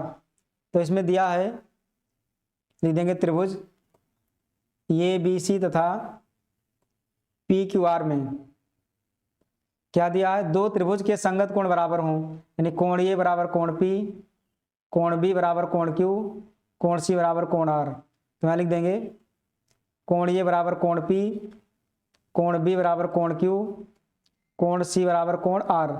यहाँ लिख देंगे दिया है, ये दिया हुआ है। फिर है तो उनकी संगत भुजाएं एक ही अनुपात में समानुपाती होती हैं। अगर संगत कोण बराबर होगा तो ये भुजा का अनुपात बराबर हो जाएगा, लिख देंगे। इसलिए यहाँ चूंकि लिखेंगे, इसलिए ये बी बटे पी क्यू बराबर बी सी बटे क्यू आर बराबर ए सी बटे पी आर। अगर ये कोण बराबर हो जाएंगे तो ये समान तरीके से, यानी समान तरह से फैलेगा। तो ये अगर समान है, समान अनुपात में है तो हो जाएगा त्रिभुज समरूप। इसलिए त्रिभुज ए बी सी समरूप होगा त्रिभुज किसके, पी क्यू आर के। ये हो गया प्रूव। नेक्स्ट, एक डिब्बे में 5 लाल कंचे, 8 सफेद कंचे और 4 हरे कंचे हैं। इस डिब्बे में से एक कंचा यादृच्छिक निकाला जाता है। इसकी क्या प्रायिकता है कि निकाला गया कंचा लाल है, सफेद है, हरा नहीं है। तो पहला लाल कंचा निकालने की प्रायिकता, यानी प्रोबेबिलिटी ऑफ रेड, कितना आएगा, लाल कंचा हमारे पास 5 है, बटे के नीचे टोटल 5 + 8 + 4 कितना आया, 5 बटे 8 5 13, 13 4 17, यही आंसर हो गया। दूसरा दिया है सफेद, सफेद कंचा होने की प्रायिकता यानी PW, पी वाइट। तो सफेद कंचा है 8, तो हो जाएगा 8 बटे टोटल 5 + 8 + 4, तो 8 बटे 8 5 13 4 17, ये आंसर हो गया। हरा नहीं है, तीसरा कह रहा हरा नहीं, तो देंगे प्रोबेबिलिटी आप ग्रीन पे डैश लगा देंगे। तो हरा नहीं है इसका मतलब बाकी कंचा होगा, तो हरा कंचा हमारे पास 4 है, तो 4 नहीं है इसका मतलब क्या होगा, 5 और 8 होगा फिर। तो 5 + 8 बटे 5 + 8 + 4, तो 8 5 13 बटे 8 5 13 4 17, ये आंसर हो जाएगा। या फिर ऐसे निकाल सकते हैं कि हरा कंचा है 4 बटे 17, तो एक में से घटा देंगे, 17 में से 4 घटा 13, ऐसे भी आ जाएगा। ये भी है पी ग्रीन डैश निकालने के तरीका। दोनों तरीके हैं। नेक्स्ट, संख्याओं की उस सूची के प्रथम 24 पदों को का योग ज्ञात कीजिए जिसका nवां पद इतना है। तो nवां पद दिया है an बराबर 3 + 2n, निकालना है 24, n 24 योग निकालना है, sn 24 या s 24 लिख दें। कह रहा उस सूची के प्रथम 24 पदों का योग यानी s 24 बराबर निकालना है। तो 24/2 2a + n-1 इंटू डी, ये होता है, काट देंगे तो 12 आएगा। तो ये 12 2a + n-1 इंटू डी कितना है। तो an यानी a1 कितना बनेगा, a1 बनेगा 3 + 2 × 1 यानी a1 बनेगा 3 2 5, ऐसे ये 2 तो 3 + 2 × 2 2 दूनी 4 3 7, ऐसे ये 3 निकाल लें। ये 3 कितना बनेगा 3 + 2 × 3 तो 3 दूनी 6 3 9, ये 3 होगा 9, यानी जो सीरीज बनेगा वो 5 7 9 ऐसे बनता जाएगा सीरीज, ये भी ऐसे बनता जाएगा। अब प्रथम 24 पद का योग निकालना है तो इसी में मान रख दें। तो 2 × ये की जगह 5, n-1 n की जगह पर 24, 24 में से गया 23, डी कितना है 7 में से 5 गया 2, तो 12 5 दूनी 10 प्लस कितना था ये 23 का 2 से गुणा, 2 3 6 2 दूनी 4, तो 12 × 46 10 56, तो 12 6 72, 12 5 60, 7 67, 672 आंसर। नेक्स्ट, दो अंकों से बनी संख्या एवं उसके अंकों को उलटने पर बनी संख्या का योग 66 है। यदि संख्या के अंकों का अंतर 2 हो तो संख्या ज्ञात कीजिए। तो मान लेंगे संख्या जो होगा वो 10x + y है, अंतर यानी x - y = 2 दिया है, इसको मानेंगे समीकरण फर्स्ट। कह रहा कि अंकों से बनी संख्या, यहां लिख देंगे प्रश्नानुसार, बनी संख्या मतलब 10x + y और उसके अंकों को उलटने पर बनी संख्या, उलटेंगे तो 10y + x हो जाएगा, का योग 66 है, इन दोनों का योग 66 है, तो यहाँ प्लस लगाएंगे बराबर हो जाएगा 66। तो साल करेंगे 10x + x 11x, ये हो जाएगा 11y = 66, तो 11 का नम 11, 11 का नम 11, 11 छक्का 66, तो x + y = 6 आ गया, ये हो गया सेकंड। तो फर्स्ट सेकंड को हल कर लेंगे, समीकरण फर्स्ट हुआ सेकंड को हल करने पर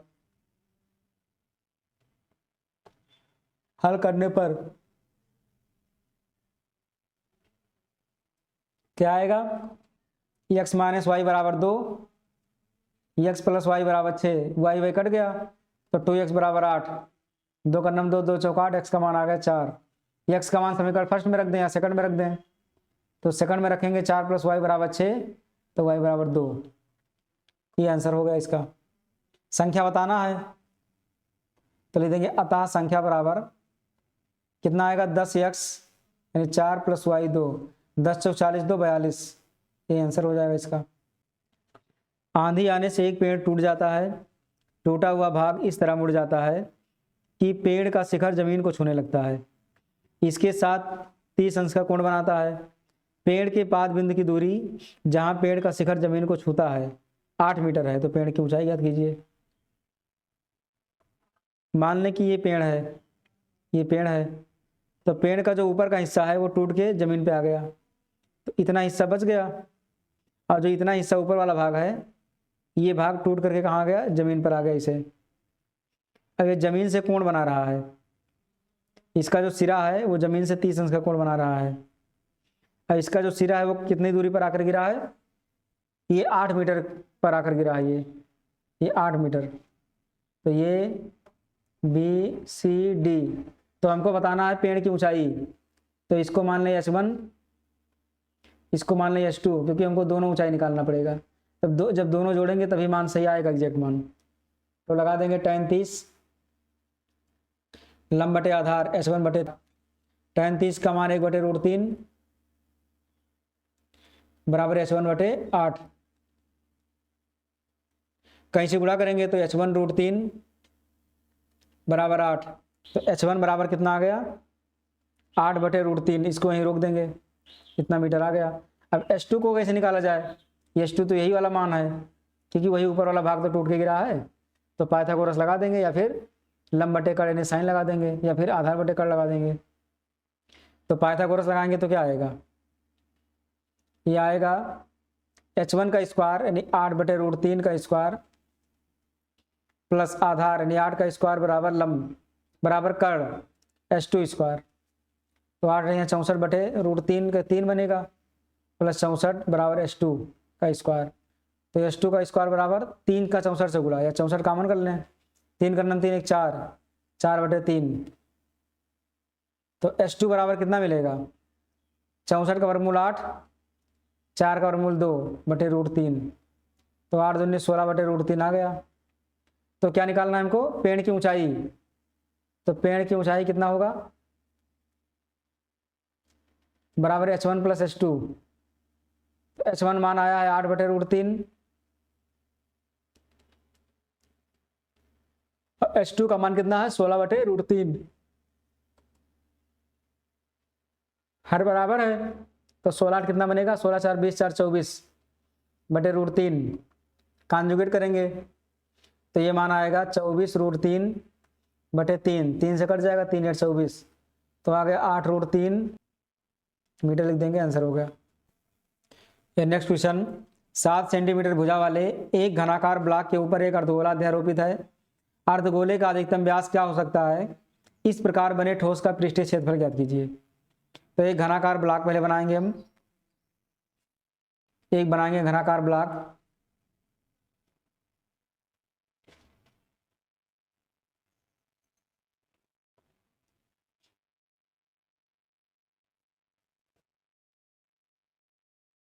ये घनाकार ब्लॉक बना देंगे।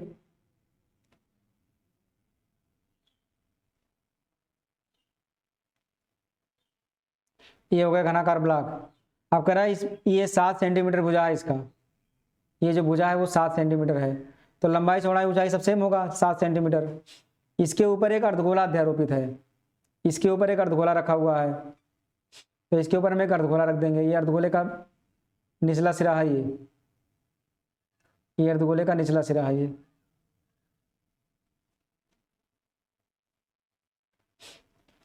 अब इसके ऊपर अर्धगोला रख देंगे हम, ये तो निचला सिरा बन गया इसका। तो इसका जो ऊपरी सिरा होगा ये इस तरह से बनेगा, कुछ ऐसे इस तरह का बनेगा ये। तो ये हो गया अर्धगोला। तो इसमें ध्यान रखेंगे कि कह रहा अधिकतम व्यास कितना हो सकता है, तो अधिकतम व्यास यही बनेगा, ये वाला घनाकार जो ब्लॉक है उसका क्या है, ये भुजा है ये, तो भुजा इसके व्यास के बराबर हो जाएगा। तो लिख देंगे व्यास बराबर 7 सेंटीमीटर, ये हो जाएगा व्यास इसका। अब ठोस का पृष्ठीय क्षेत्रफल निकालना है। ठोस का पृष्ठीय क्षेत्रफल, ठोस का पृष्ठीय क्षेत्रफल बराबर क्या बनेगा, तो इसका पृष्ठीय क्षेत्रफल जो होता है टोटल का, लिख देंगे घन का पृष्ठीय क्षेत्रफल, घन का पृष्ठीय क्षेत्रफल, इसमें से वृत्ताकार भाग को हटाया जाएगा माइनस वृत्ताकार सिरे का क्षेत्रफल, वृत्ताकार सिरे का क्षेत्रफल। और इसमें अर्धगोला जाकर के जुड़ेगा, लिख देंगे अर्धगोले का क्षेत्रफल या अर्धगोले का वक्रपृष्ठ। बस इतना मान रहेगा। तो घन का पृष्ठीय क्षेत्रफल क्या होता है, 6 गुणे भुजा स्क्वायर, तो भुजा है 7, तो 7 गुणे 7 कर देंगे। वृत्ताकार सिरे का क्षेत्रफल ये वाला पाई आर स्क्वायर, ये हो जाएगा पाई आर स्क्वायर। तो यहाँ लिख देंगे इसको पाई आर स्क्वायर और प्लस ये अर्धगोले का वक्रपृष्ठ, यहाँ अर्धगोला रहेगा, अर्धगोले का वक्रपृष्ठ, तो अर्धगोले का वक्रपृष्ठ होता है 2 पाई आर स्क्वायर। अब इसको सॉल्व कर लेंगे हम, तो 6 7 42 गुणे 7, ये घटेगा तो कितना आएगा पाई आर स्क्वायर प्लस का, तो 7 दूनी 14, 7 चौक 28 29 294, पाई का मान 22/7, आर का मान कितना है 7/2, तो स्क्वायर है 2 बार लिख देंगे इसको 7/2 गुणे 7/2, 7 से 7 कट गया, 2 का नम 2, 2 के यहाँ 22, तो आ जाएगा 294 प्लस 11 7 77/2। अब इसको सॉल्व करेंगे तो 2 तिहाई 6, 1 बचा, 2 और 16, 2 पंचे 10, जोड़ देंगे इसको, 8 4 12, 9 3 12 13, 2 1 3, 332 सेंटीमीटर स्क्वायर, ये आंसर हो जाएगा। सिद्ध कीजिए कि दो संकेंद्रीय वृत्तों में बड़े वृत्त की जीवा जो छोटे वृत्त को स्पर्श करती है स्पर्श बिंदु पर समविभाजित होती है। तो संकेंद्रीय वृत्त बनाएंगे हम, दो संकेंद्रीय वृत्त बना देंगे। ये हो गया संकेंद्रीय वृत्त जिसका केंद्र सेम हो। कह रहा है बड़े वृत्त की जीवा जो छोटे वृत्त को स्पर्श करती है, बड़े वृत्त की जीवा बनाएंगे और इसको हमें छोटे वृत्त को स्पर्श कराना है यहाँ पर, ये हो गया। तो स्पर्श बिंदु पर ये वाला समविभाजित होती है। छोटे कह रहा कि छोटे वृत्त को स्पर्श करती है तो स्पर्श बिंदु पर समविभाजित होती है, मतलब यहाँ पर ये दो भाग में बढ़ जाता है, इधर वाला बराबर बराबर हो जाता है। तो इसमें कुछ नहीं करना, लंब खींच देना एक, और यहाँ से इसको मिला देना है और यहाँ से इसको मिला देना है, बस। अब दोनों को सर्वांगसम दिखाना है, वो ये बी सी, तो लिख देंगे त्रिभुज ये बी तथा त्रिभुज वो बी सी में दोनों को सर्वांगसम दिखा देंगे, तो ये लंब होता है और ये त्रिज्या है वो ए बराबर ओ सी, लिख देंगे वो ए बराबर ओ सी। समान त्रिज्याएं, बड़े वृत्त की त्रिज्या है ये, समान त्रिज्या है। दूसरा वो बी बराबर वो बी, उभयनिष्ठ है ये। अब वैसे भी छोटे वृत्त की त्रिज्या है। कोण दिखा देंगे, कोण ये बी ओ बराबर कोण सी बी ओ, ये समकोण होगा। अब इसमें डिटेल ज़्यादा नहीं लिख रहे हैं, इसका ये होगा कि स्पर्श रेखा पर केंद्र द्वारा स्पर्श बिंदु पर खींची गई रेखा स्पर्श रेखा पर लंब होती है, तो ये 90 अंश हो जाएगा। तो इसमें ये जो ओ ए बराबर ओ सी है, ये अगर ओ ए बराबर ओ सी हो जाएगा, ये भुजा बराबर हो जाएगा, तो ये जो त्रिभुज है वो समद्विबाहु त्रिभुज होगा, मतलब कोणीय कोण सी बराबर होगा। लिख देंगे कोणीय बराबर कोण सी, ब्रैकेट में लिख देंगे चूंकि त्रिभुज ओ ए सी समद्विबाहु त्रिभुज, समद्विबाहु त्रिभुज। अगर इस तरह से आ जाए तो लिख देंगे इसलिए त्रिभुज ओ ए बी ये सर्वांगसम है त्रिभुज किसके, ओ बी सी के, ये सर्वांगसम हो जाएगा किसके अनुसार, साइड साइड एंगल, या एक एंगल और ले लें, बस इतना पर्याप्त है। अगर ये सर्वांगसम है तो फिर जो भुजा बच गया ये भी बराबर बी सी, ये भी बराबर है, प्रूव्ड। नेक्स्ट, तो इसमें हमको सिद्ध करना है कि चित्र में एल एम समांतर सी बी और एल एन समांतर सी डी, तो सिद्ध कीजिए कि इतना। तो एल एम समांतर सी बी, ये एल एम है और ये सी बी है। दूसरा एल एन समांतर सी डी, ये दिया है, तो ये समांतर है तो हमको सिद्ध करके लाना है। तो लिखेंगे चूंकि एल एम समांतर सी बी, अगर ये दोनों समांतर हैं तो थेल्स का प्रमेय क्या कहता है, यहाँ लिख देंगे थेल्स के प्रमेय से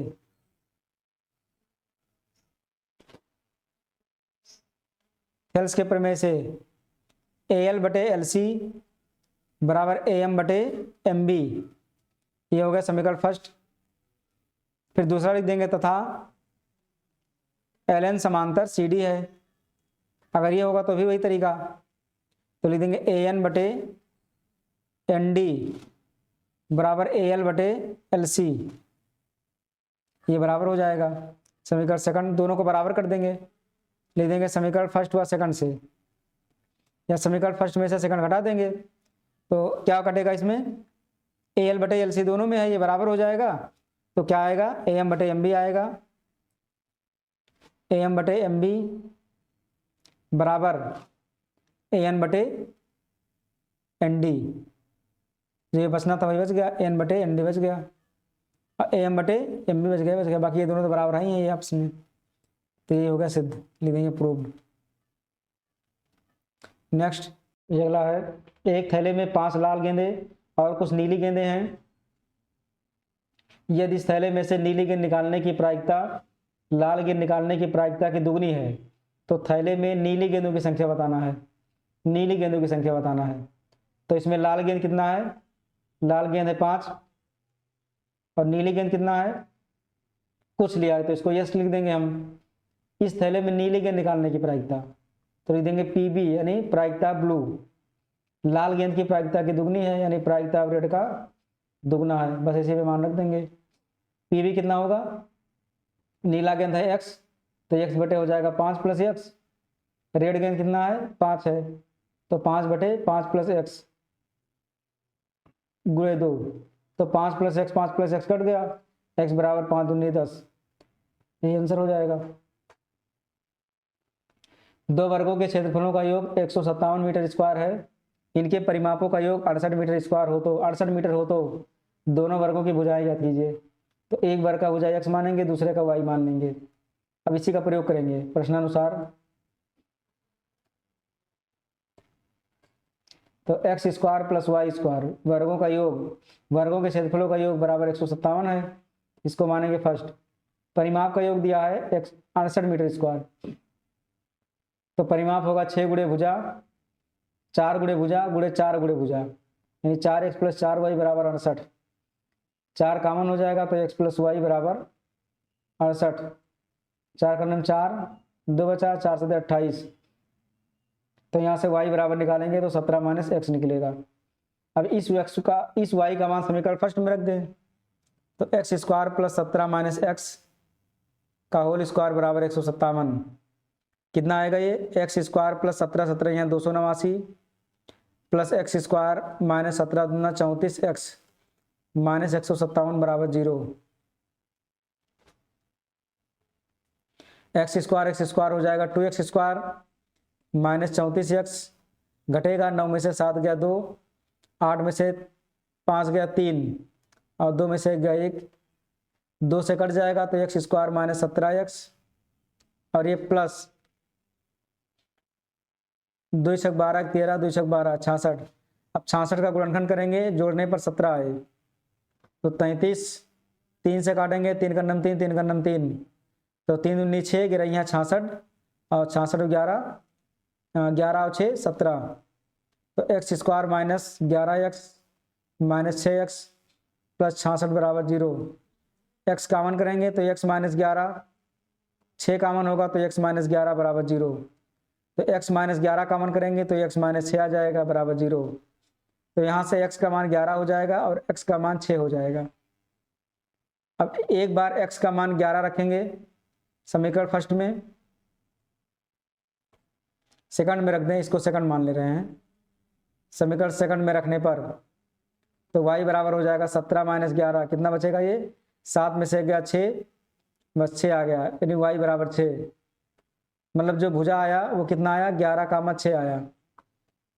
अब x का मान 6 रख देंगे, अगर x बराबर 6 रखेंगे तो y बराबर 17 - 6 यानी कि 11, तो आ गया 6, 11, ये आंसर हो गया। यह है एक नाव की गति शांत जल में 18 किलोमीटर प्रति घंटा है। नाव की चाल बराबर 18 किलोमीटर प्रति घंटा, 24 किलोमीटर धारा के विरुद्ध जाने में और 24 किलोमीटर धारा की दिशा में आने पर, यानी दूरी दिया है 24 किलोमीटर, 1 घंटा अधिक समय लगता है। तो 1 घंटे का अंतर आता है समय में, तो टाइम पहले मानेंगे t घंटा मान लेंगे, समय को t घंटा मानेंगे, लेकिन 1 घंटा अधिक लगता है दूसरे वाले में। तो धारा की चाल तो लिख देंगे, माना धारा की चाल x किलोमीटर प्रति घंटा है, माना धारा की चाल बराबर x किलोमीटर प्रति घंटा। तो क्या बनेगा, पहली स्थिति में यानी धारा के विरुद्ध लिख देंगे, धारा के विपरीत। धारा के विपरीत क्या हो जाएगा, चाल बराबर दूरी बटे समय। धारा के विपरीत है तो ये घट जाएगा, क्योंकि मान लें कि नाव इधर चल रहा है और धारा जो पानी की धारा है वो इधर बह रहा है, तो जिस तरफ नाव जाएगा अगर उसके विपरीत धारा बह रही है तो ये नाव के चाल को धारा की चाल रोकेगा, ये यानी कि घटेगा। और अगर उसी दिशा में जाएगा तो जुड़ेगा। तो चाल बराबर दूरी कितना है 24, समय है t, तो t बराबर हो जाएगा 24 बटे 18 - x, ये पहला कंडीशन हो जाएगा। अब लिख देंगे धारा के अनुकूल, यानी धारा की दिशा में चाल बराबर दूरी बटे समय, तो यहाँ जुड़ जाएगा। अब दूरी वही रहेगा, समय क्या कहा है, समय कह रहा कि धारा के विरुद्ध जाने में और 24 किलोमीटर धारा की दिशा में आने पर 1 घंटा अधिक समय लगता है। तो यहाँ पर क्या लगेगा, t समय लगेगा, लेकिन ये जो विपरीत वाला था वो 1 घंटा ज़्यादा लगेगा, यानी 1 घंटा ये कम लगेगा। फिर यहाँ पर यहाँ माइनस कर दें या यहाँ प्लस कर दें, कोई एक जगह प्लस करना पड़ेगा, तो इसमें हम प्लस कर दें, 1 घंटा ज़्यादा लग रहा है, और यहाँ पर हम लिख दें t+1, इस तरह से करके लिख देंगे। तो यहाँ पर t बराबर हो गया 24/18 + x, ये दूसरा समीकरण। t का मान समीकरण फर्स्ट में रख दें, तो 1 + 24/18 + x बराबर 24/18 - x। एलसीएम लेकर सॉल्व कर लें इसको हम, तो आएगा 18 + x + 24/18 + x बराबर 24/18 - x। कितना आएगा ये, इसको सॉल्व करेंगे तो हो जाएगा x + 8 4 12 2 1 3 1 4 42/18 + x बराबर 24/18 - x। अब कहीं से गुणा करेंगे, सॉल्व करेंगे तब मान आएगा, तो इसको कहीं से गुणा कर देंगे तो कितना आने वाला है, कहीं से गुणा करेंगे तो हो जाएगा 18x - x²। 42 का 18 से गुणा करेंगे तो 18 दूना 36, 1872, 72 3 75 और -42x। 24 का 18 से गुणा करेंगे तो 1872, 18 दूना 36 और 7, 36 4 40 3 43 और प्लस 24x, इतना मान आया। अब -x², ये प्लस 18x है, ये -24x है, और ये -42x है, तो पहले इसको घटा दें। 12 में से 8 गया 4 और 3 में से 1 गया 2, तो -24x अब प्लस 756, इधर आएगा तो -432, इधर आएगा तो -24x बराबर 0। तो -x² -24x -24x -48x, ये घट जाएगा, 6 में से 2 गया 4, 5 में से 3 गया 2, ये 3 प्लस 324 बराबर 0। माइनस काट देंगे तो आएगा x² -48x, ये प्लस हो जाएगा 48x -324 बराबर 0। 324 का गुणनखंड करेंगे, घटाने पर 48 आए, तो गुणनखंड करेंगे 2 का नम 2, 2 छक 12, 2 दूनी 4, 2 16, 2 का नम 2, 3 से करेंगे तो 27 आएगा। 3 से काटेंगे और 3 से काटेंगे 3 त्रिका 9, 3 का नम 3, 3 त्रिका 9, 9 त्रिक 27, 27 दूना 54, 54 माइनस 3 दूनी 6, 14 में से 6 गया 8, ये 4 48 है, बन गया आसानी से। मतलब 3 त्रिका 9, 9 त्रिक 27, 27 दूना 54 और 3 दूनी 6, तो आएगा x² + 54x - 6x - 324 बराबर 0। तो x कॉमन होगा तो x + 54, इसमें -6 कॉमन होगा तो x + 54 बराबर 0। तो x + 54 कॉमन होगा तो आएगा x - 6 बराबर 0। तो एक मान आया x बराबर -54, जो कि मान होगा नहीं, तो x बराबर 6 यही मान हो जाएगा किलोमीटर प्रति घंटा, यही हो जाएगा आंसर इसका। तो बस आज के लिए इतना ही, अब यहीं पर इसको समाप्त कर रहे हैं हम। तो फिर मिलते हैं अगले किसी वीडियो में, तब तक के लिए जय हिंद जय भारत।